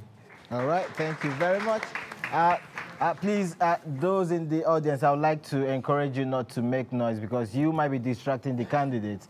It's actually of your own benefit for you to pay attention, to know the points they are bringing across so that you know who to vote in the upcoming election. So please, if you can do this for me, I will be very grateful. So if we go to Duncan. Okay. So, hello, I'm Duncan Hookey, and over the last 3 years at Coventry, it has been my honour and privilege to represent students as a former HLS faculty rep, and more recently, internationally with European University Association. I am running as VP for Education to keep representing the students of Coventry and enable them to have the best experience humanly possible. I intend to do this by working more at a faculty level, liaising with the academic staff of the faculties and the courses and the forums there to help any cause resolve any issue that they may face.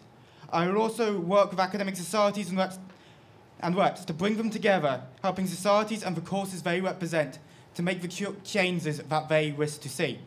I hope you vote for me so I can continue representing the students of Coventry and enable the university experience here to be the best that it can possibly be. Thank you, Duncan. And Lucy. Well, my name is Lucy Kamau Vine for Vice President for Education. I believe education is life and should be guarded well. Education is a process in which we acquire knowledge of tangible and intangible things.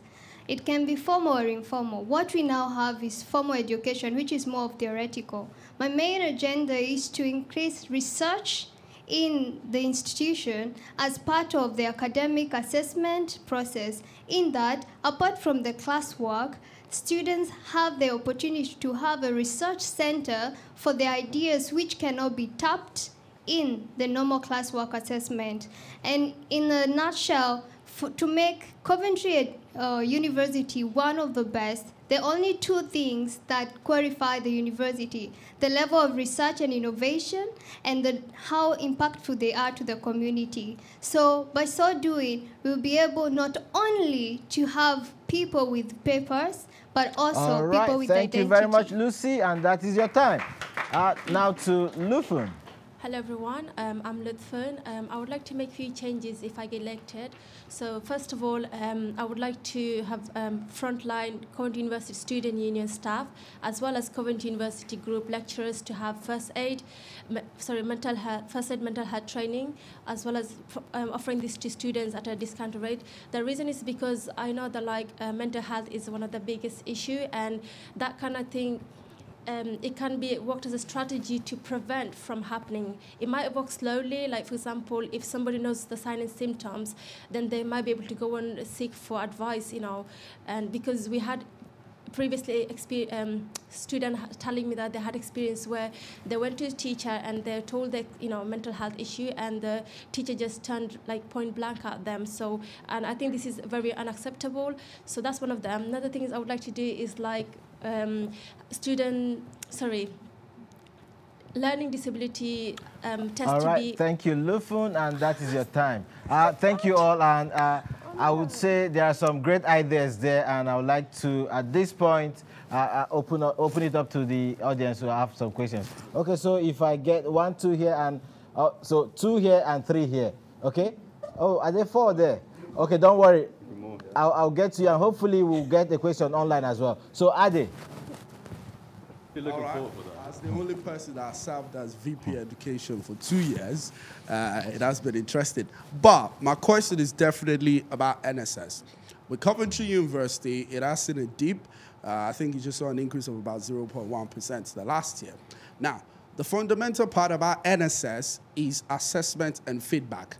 So we get a very, very low score when it comes to that. Now, as VP for Education, how do you intend, or how do you see that you can actually improve that? Not only on NSS, even from Student Voice Forum, the minutes we get, we could see that a lot of students talk about assessment and feedback. So tell me how you can actually improve that for all students across the group. Okay, so if I can get the mic, yeah, get the mic, yeah. So, Amru, we'll start from you, and I suppose everyone got the question, yeah? We all did, yeah? Good. So, Amru. So yeah, basically, if you're talking about survey and getting feedback from students, so National Student Survey, for example, it's when we get the links, if we're going to talk about all the surveys that we're trying to get the feedback from a student about, so we actually make it hard. So and I always say that to all the departments that are collecting data and feedback from a student, if you want someone to do anything, make it easy for them. So for example, when we get links to sign up and write all the link on my phone or on my laptop to get access to that, to give you the survey, it takes a long time. I missed it a few times because it takes a long time. So I suggested on a QR and thinking that actually make everything easier. So for full service and for National Student Survey, if you're going to have a QR, add more spread the awareness more to understand how things is going and make everything easy. This is the main key. If you're going to make things easy for people, they will do it. So if you expect someone to do something for you, help them as much as you can. Make it easy for them. I think this is the easiest way. All right. Thank you. Thank you. To Damola. Thank you very much. I'm a CUSU rep, and fortunately for me, I was invited to give a speech on NSS last week, and I noticed that people don't know that neither there nor there is negative, which means sometimes the feedback can be low because a lot of people not being aware of how they answer questions. I think people should be more educated on NSS because if NSS scores are low, at the end of the day, the university the ratings are low, and that affects the rating of your course. So people don't know much about NSS, and I think more education will help everybody in raising the NSS course. Thank you very much. Thank you, Duncan. Okay, so regarding assessment feedback, one of the things that's commonly an issue with assessment feedback is turnaround time. Usually it's too long, or it's just not properly explained by the lecturers what the state of their marking pile is, and it'd be really good to encourage lecturers to, even if they are overdoing deadlines, to at least give regular updates via email to explain the size of their marking pile at the time. Another thing regarding assessment and feedback is so the feedback can be monitored for unprofessional comments potentially by academic staff. So if there is feedback that is not necessarily befitting an academic member of staff, given to a student, that there is a place for students to go to deal with that. And in relation to the NSS is really useful as the data from the NSS can help me potentially pinpoint what courses have issues when it comes to assessment and feedback more. So I can really focus on the courses and the schools potentially that have the most issues of assessment and feedback and help those improve. All right, thank you, Duncan. And Lucy?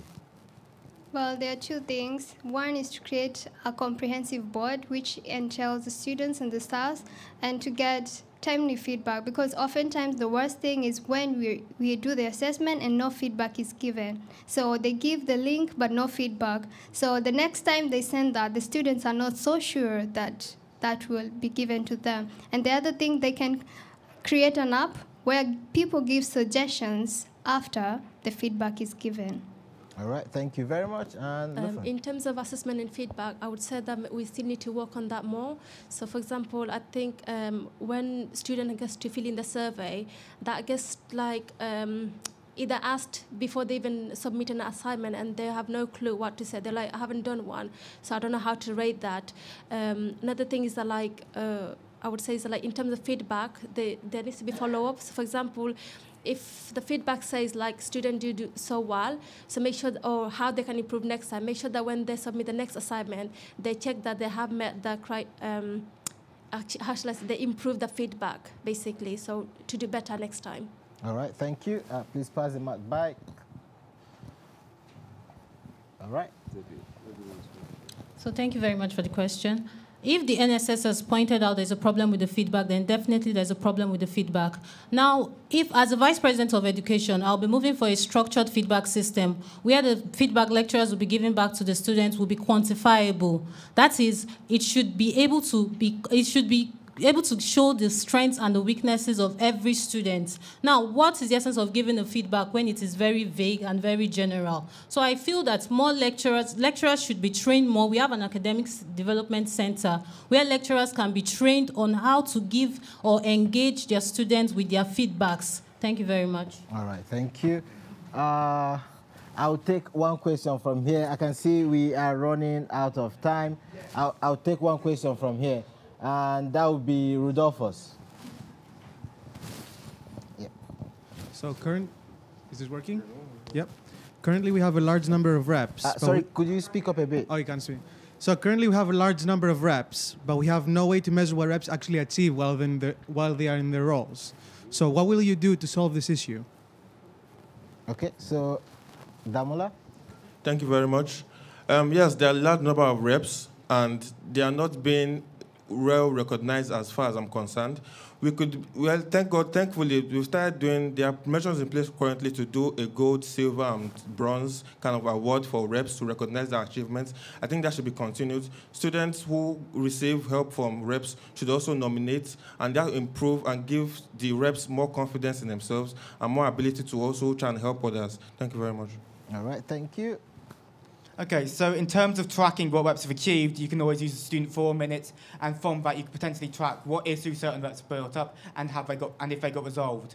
Regarding awards potentially for that, unfortunately this year there seems to be less reps awards available, and one thing I'd like to do, and it is in my manifesto, is to help bring back more reps awards and maybe have a special occasion for reps to come together and celebrate and really celebrate what they've achieved and all the hard work that they've committed to the role. All right, thank you. Lucy? I would say it's always important to track back what the feedback of the reps are. Oftentimes, it's not, there are those that are neglected and those that are taken care of especially for the higher level. So it's very important that the feedback from the reps is taken seriously and considered. That way, they will encourage the rep system and those taking the role of the rep system. All right, thank you. Lufin? In terms of reps, I would say that like there needs to be motive behind where like they need to get more involved, and I think like Rodolfo said, like there is so many but not many getting involved and things like that. So in that terms, I would say that like monthly or weekly like recognition. So basically, I know it's already in place where like the hours they do, they get recognized, they can get hoodies or something like that. So I think we need to continue to work on that and find an alternative as well, how we can make sure that their achievements gets recognized and also the feedback is highlighted well, because I remember like one of the first year when I started, when I gave one of my feedback, and I don't think they have really looked at it properly, because it is one of the serious issues. For example, extending the current submission deadline time, which I am working on as a well-being mental health officer. All right. Thank you. Thank you very much. Please, let me have the mic here. Over to you. That's okay. Thank you very much. We're talking about the rep system. Yes, I'm one person that believes in quality rather than quantity. I feel that many course reps don't actually know what they are meant to do as course reps, and I feel when there is competition, it brings about more value for the position. So if course reps can be selected, and each course rep should represent a particular module or course, it will make them more productive in that particular position and bring about more results and more feedback from a particular course. Thank you very much. All right, thank you. No, Amru? Okay, so as I said, I'm a senior rep for advertising and marketing. So the first comment I put once I being known how to choose my reps, it was like anyone can be a rep. So I've actually told the student union a feedback about that. It's not good that anyone can be a rep. So if you're going to motivate them from the beginning, give them like a little quiz. Don't give them that feeling like it's so easy to be a rep. Anyone can be a rep. If you're going to give them that feeling that what you're doing is something different you can actually achieve, and it's not just easy to do that, anyone can do your job. I think it's not about how many we have, it's about how productive they are. So if we actually choose them, motivate them, give them a quiz, let them feel like it's not the same like anyone from anywhere can be a rep, I think that they're gonna be more motivated to know actually what they're doing, and they will seek to do it better. Thank you. All right, thank you. Do we have any questions from the online viewers? Would be good. Okay, so I would like you to give a round of applause to the candidates standing for the Vice President Education. Please, a round of applause for them as they go back to their seats. And now the big one. So at this point, I feel my job is threatened as the president of CUSU. But be that as it may, it's always good to have continuity and an opportunity for us to have younger generations take over from the outgoing one. So please, please, with a round of applause, let's welcome all the candidates standing for the position of the president of CUSU. So please, everyone should be very keen to listen because this will be the shape, the face of CUSU come 2019-2020 session. Please, a round of applause for them once again. Now, just to make us aware that there will be a candidate from the London campus, Govinda, thank you for joining us. And okay, so, and I hope everyone is comfortable. So the order should be Alexandru and then Clinton. Yeah, go that way, please. Thank you. Yeah, I stated earlier that it has to be alphabetical, okay? Okay, so thank you very much. So you have a minute to tell the whole of Coventry University students the reason why you should be the next president. Essentially, the reason why you should kick me out. All right. So, hello everyone. My name is Alexandru Popescu, and I'm running for president. If in the scenario that I win, my plan is to make a music festival for all the Coventry University students, get free transport in Coventry for the students that request so, make part-time jobs fair so we can focus on the students' current financial situations, and increase students' feedback by adding pools into the Coventry University mobile app. And university is fun. We should make the most of it together. Good. Please, a round of applause for Alexandra and Clinton. My name is Clinton Wilson. Running to be your president. In view of different dynamics happening in the university, from Brexit to the new academic structure, to Coventry City being the city of culture 2021, to CUSU itself being going under changing strategies, to also the complexity we have with our different campus. The union needs a pragmatic leader, an experienced leader, someone that can stand and speak for students, and someone that is innovative. And I, Clinton Wilson, is the right candidate to deliver all this. My manifesto has been branded into 4 categories, from representation to engagement to welfare and employability. Under engagement, I'll make sure our events are tailored to meet student needs, not just doing events. And I'll make sure I also come up with a good strategy for marketing so that students can know well about our programs and events we do. Please do vote for me. Thank you very much. That is your time. All right, so Govinda, I would like you now to tell us in a minute why you should be the next president of CUSU. Okay, hi everyone. I'm Gurvinder Singh Bhalla, and I'm running for the president of Coventry University, and I'm going to represent the students more than the union, because being a president is a big responsibility, and I want to target all the issues and improve and build more opportunities for the students.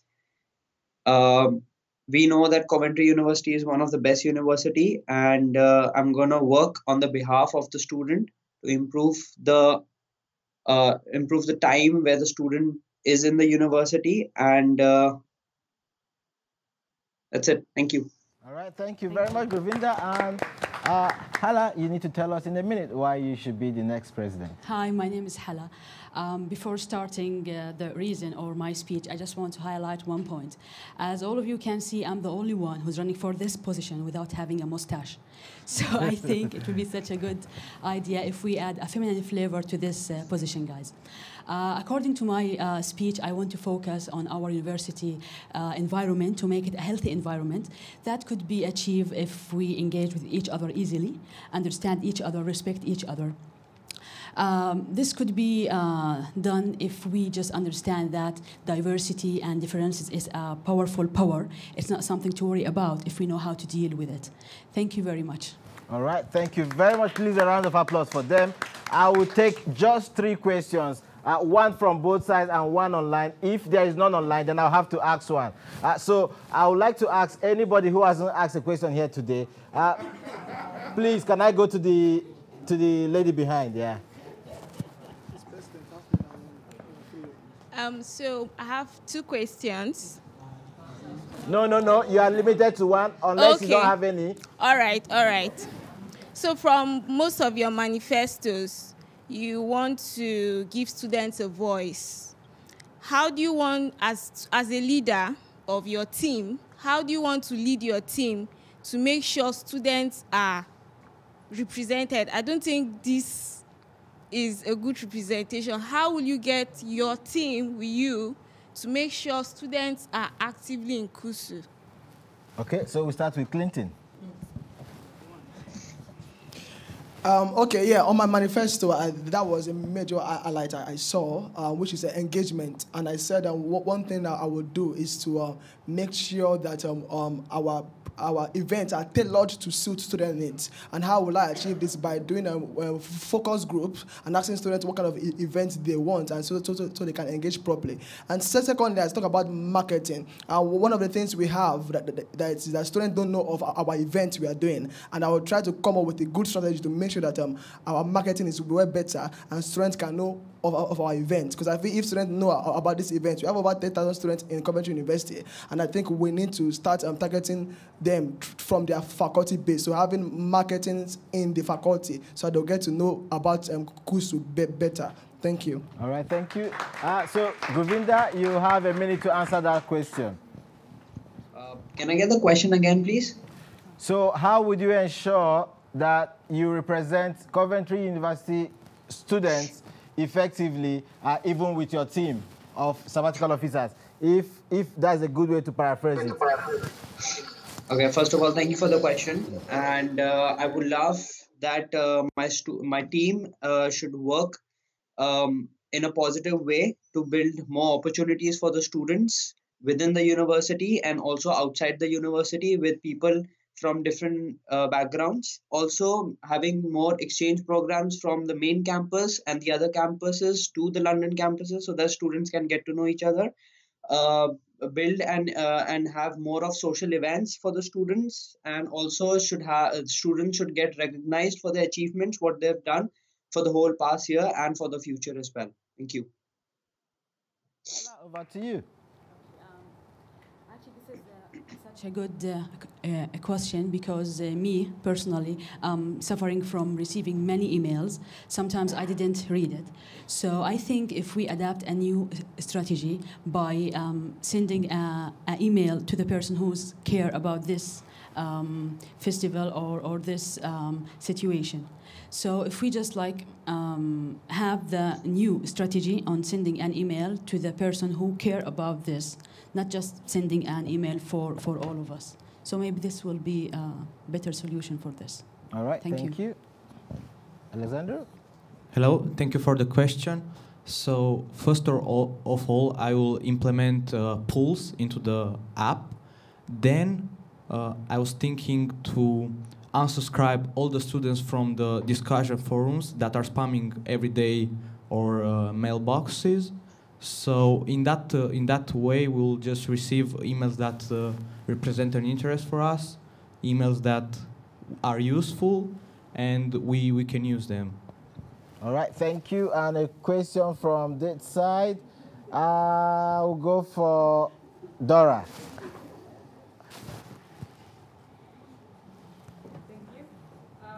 Hope you can hear me. So in the past 6 months, there's been a huge raise in criminal charges in Coventry. So how are you, as a future president of CUSU, ensure that your students feel safe and that new students will come to Coventry University? All right, so Govinda, I suppose you got the question. Yes, I did. Thank you. So you have a minute to respond to it. I am not aware of the security in Coventry, but yes, London is also facing these issues with the students and other people around the city. I would definitely increase more awareness in the students, and probably with my team, I would love to come up with a solution with a solution where they can defend themselves within the university and as well as outside the university, because students are the future of any country, and they should be safe within and outside the university as well. Thank you. All right, thank you very much. Hala? I think that safety is really important, especially for an overseas students who came here just to gain new skills and to have a good certificate. So I think I will increase the awareness for students by let them attend more presentation about the importance to be safe as the safety tips. I think that the policeman can give this presentation to our students, so I will work on this point. Thank you. All right, thank you. Alexandra? I'm aware of this problem, and I've been thinking to develop a strategy that will help students, will make them more responsible about what's going on around them, maybe joining in a no knives movement, which is all around the United Kingdom right now. Ask police for help, and maybe make like a university patrol that will support students whenever they need. Thank you. All right, Clinton? Yeah, Coventry University is it's a diverse university, and we have about different campuses. So for Coventry University, Coventry, and CU Coventry, I think the strategy is to run campaigns on safety and work with City Council and the Police Council to see how we can better keep the students safe. To also run campaigns and different ideas to enable the students to make sure that they know what they need to do to keep out of dark spots, and there are also safety measures that you can use. And for example, there are different tips that we have from our security in the university. For example, if you go to a club and there's a kind of drink you ask at the club, if you are if you are sexually harassed, and they will give that particular drink, and the person in that bar will know that you are having an issue. So these are the different tips that students need to know and awareness that we will raise. And in London and other campuses also, I will implement the same thing. Make sure we work with the city council to run campaigns for the students. Thank you. That's your time. Do we have any questions from the online viewers? We do? Considering the recent problems with NUS, how will you ensure that the student union will run effectively either with or without NUS? National Union of Students, that's what NUS means. So NUS is National Union of Students. Okay, did you get the question? Jenny, please, if I can ask you to repeat one more time, please, sorry. Considering the recent problems with National Union of Students, how will you ensure that the student union will run effectively either with or without National Union of Students? So do you get it now? All right, I'll paraphrase for you. So the NUS is the National Union of Students. We are affiliated to them as a student union. So they are undergoing certain challenges now, which I won't give you details of. But the question is, how would you ensure that with or without them, so if we decide to disaffiliate from the NUS, that we as a student union can run effectively, whether we stay or we leave. It's just like Brexit, whether the EU, whether the UK leaves or stays. So how would you ensure that CUSU is stable? So if I come to Hala. Actually, I didn't get the question, but if I'm facing such a similar situation, I will discuss it with the student union member, because I do believe that diversity in thinking could result in creative ideas as well as creative solution.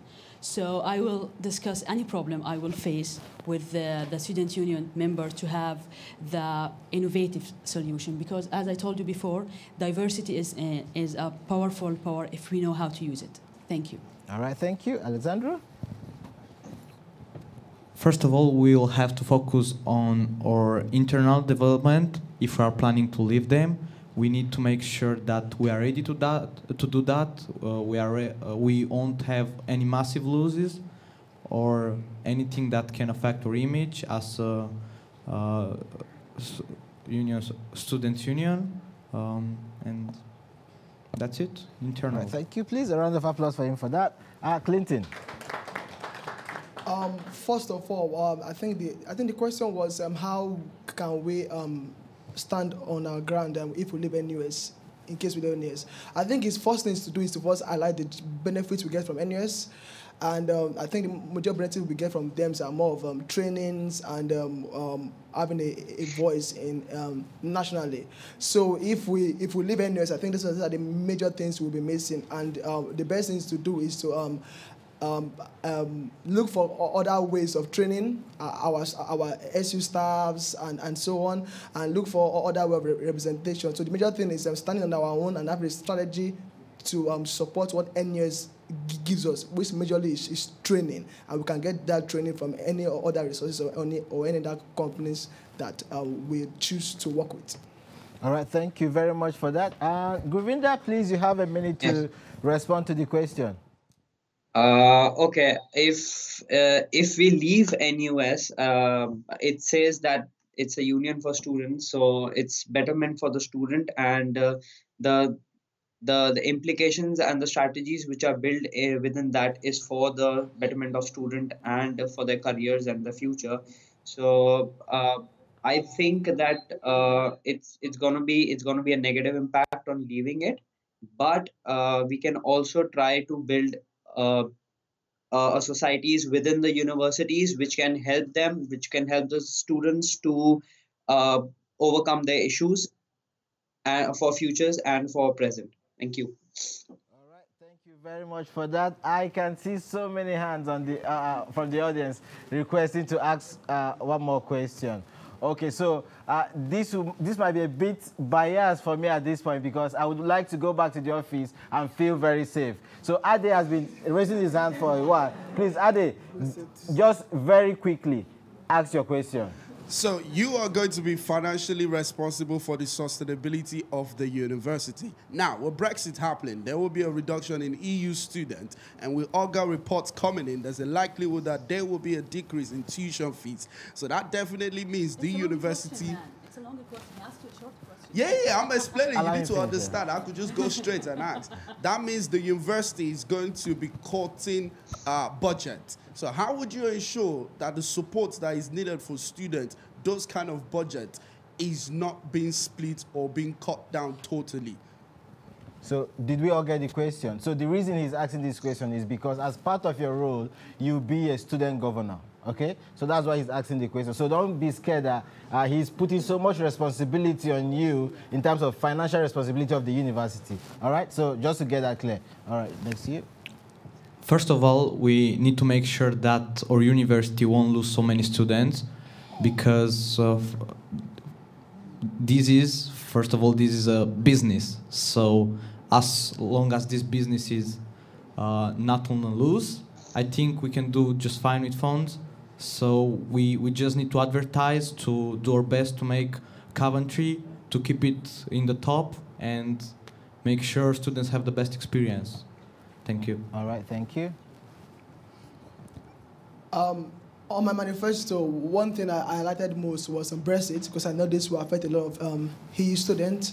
So even before we get that, I think the first thing is to speak to the university, because I know the university also will not to lose EU students. So the best is to come up with the best strategy to make sure that the EU students keep on coming through the shores. And I think the first thing is to do is to ensure that we have a policy that would keep their school fees from skyrocketing. Because if we have a policy for at least 5 years, that to make sure that the EU student fees will remain the same, I think that will help EU students keep on coming to the university. And secondly is to make sure that we have proper representation and quality representation across all board in the university. Because we know before we get to board of governors, there's what we call a financial committee also in the board of governors team, and I will make sure that we are deeply represented to make sure that students' budgets are not cut, but the university creates another source of income. All right. To Thank feed you into very much, that. Clinton, Thank and you. that is your time. Govinda, you have a minute to respond to that question. Can I get the question again, please? Okay, so as part of your role, you'll be a student governor. As such, you'll be on the board of governors. So with that, there is a responsibility on governors to ensure that the university is financially stable.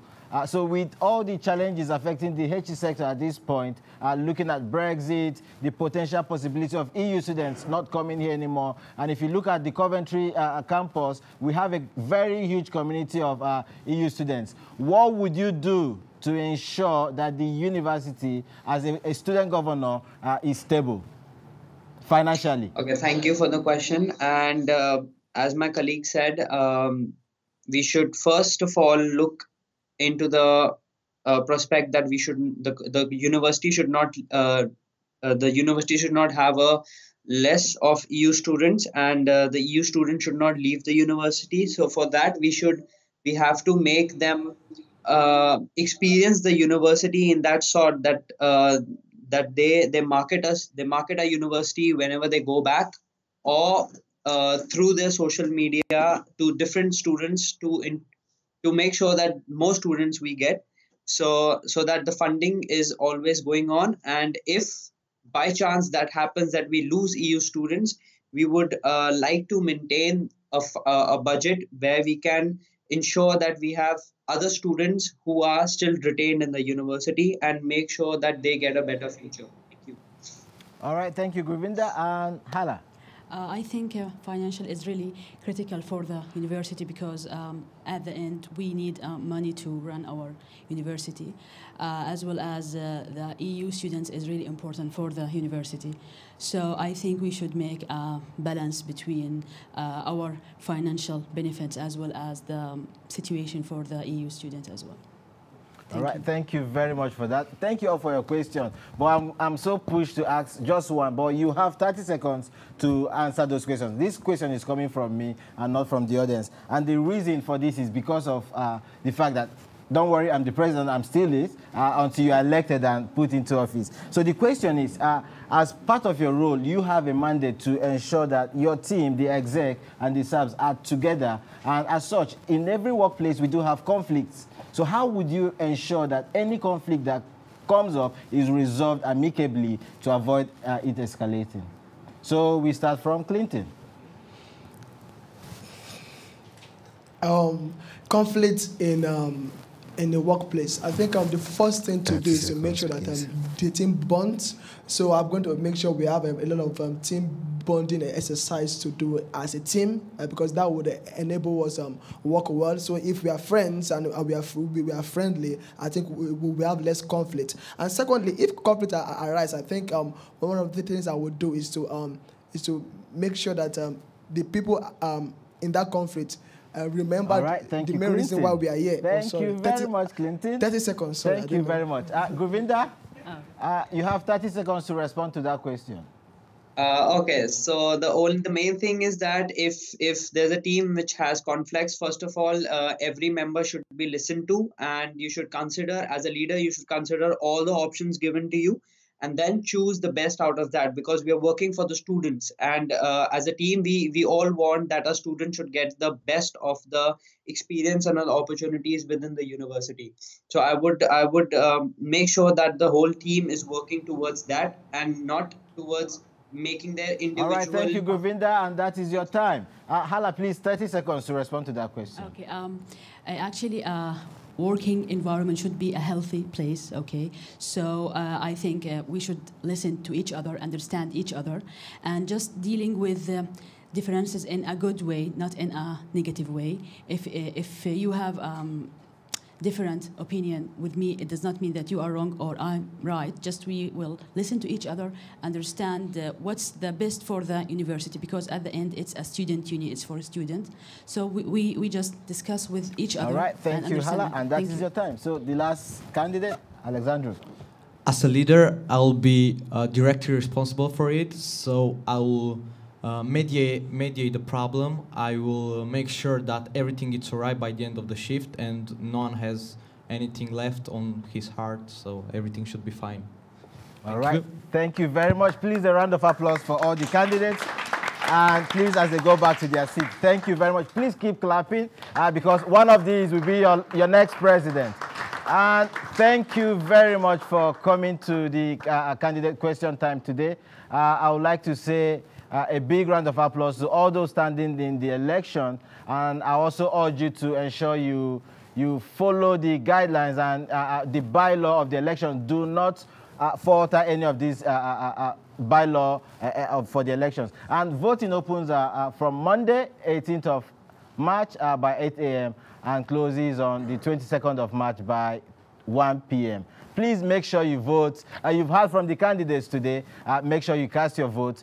Make sure you go through their manifesto. Make sure your voice is heard. Make sure you vote. Thank you very much. And the result night will be on Friday, the 22nd of February in Square One. Please come there and rejoice with whoever you have voted for as your right candidate. Have a pleasant evening and keep the votes coming. Thank you very much.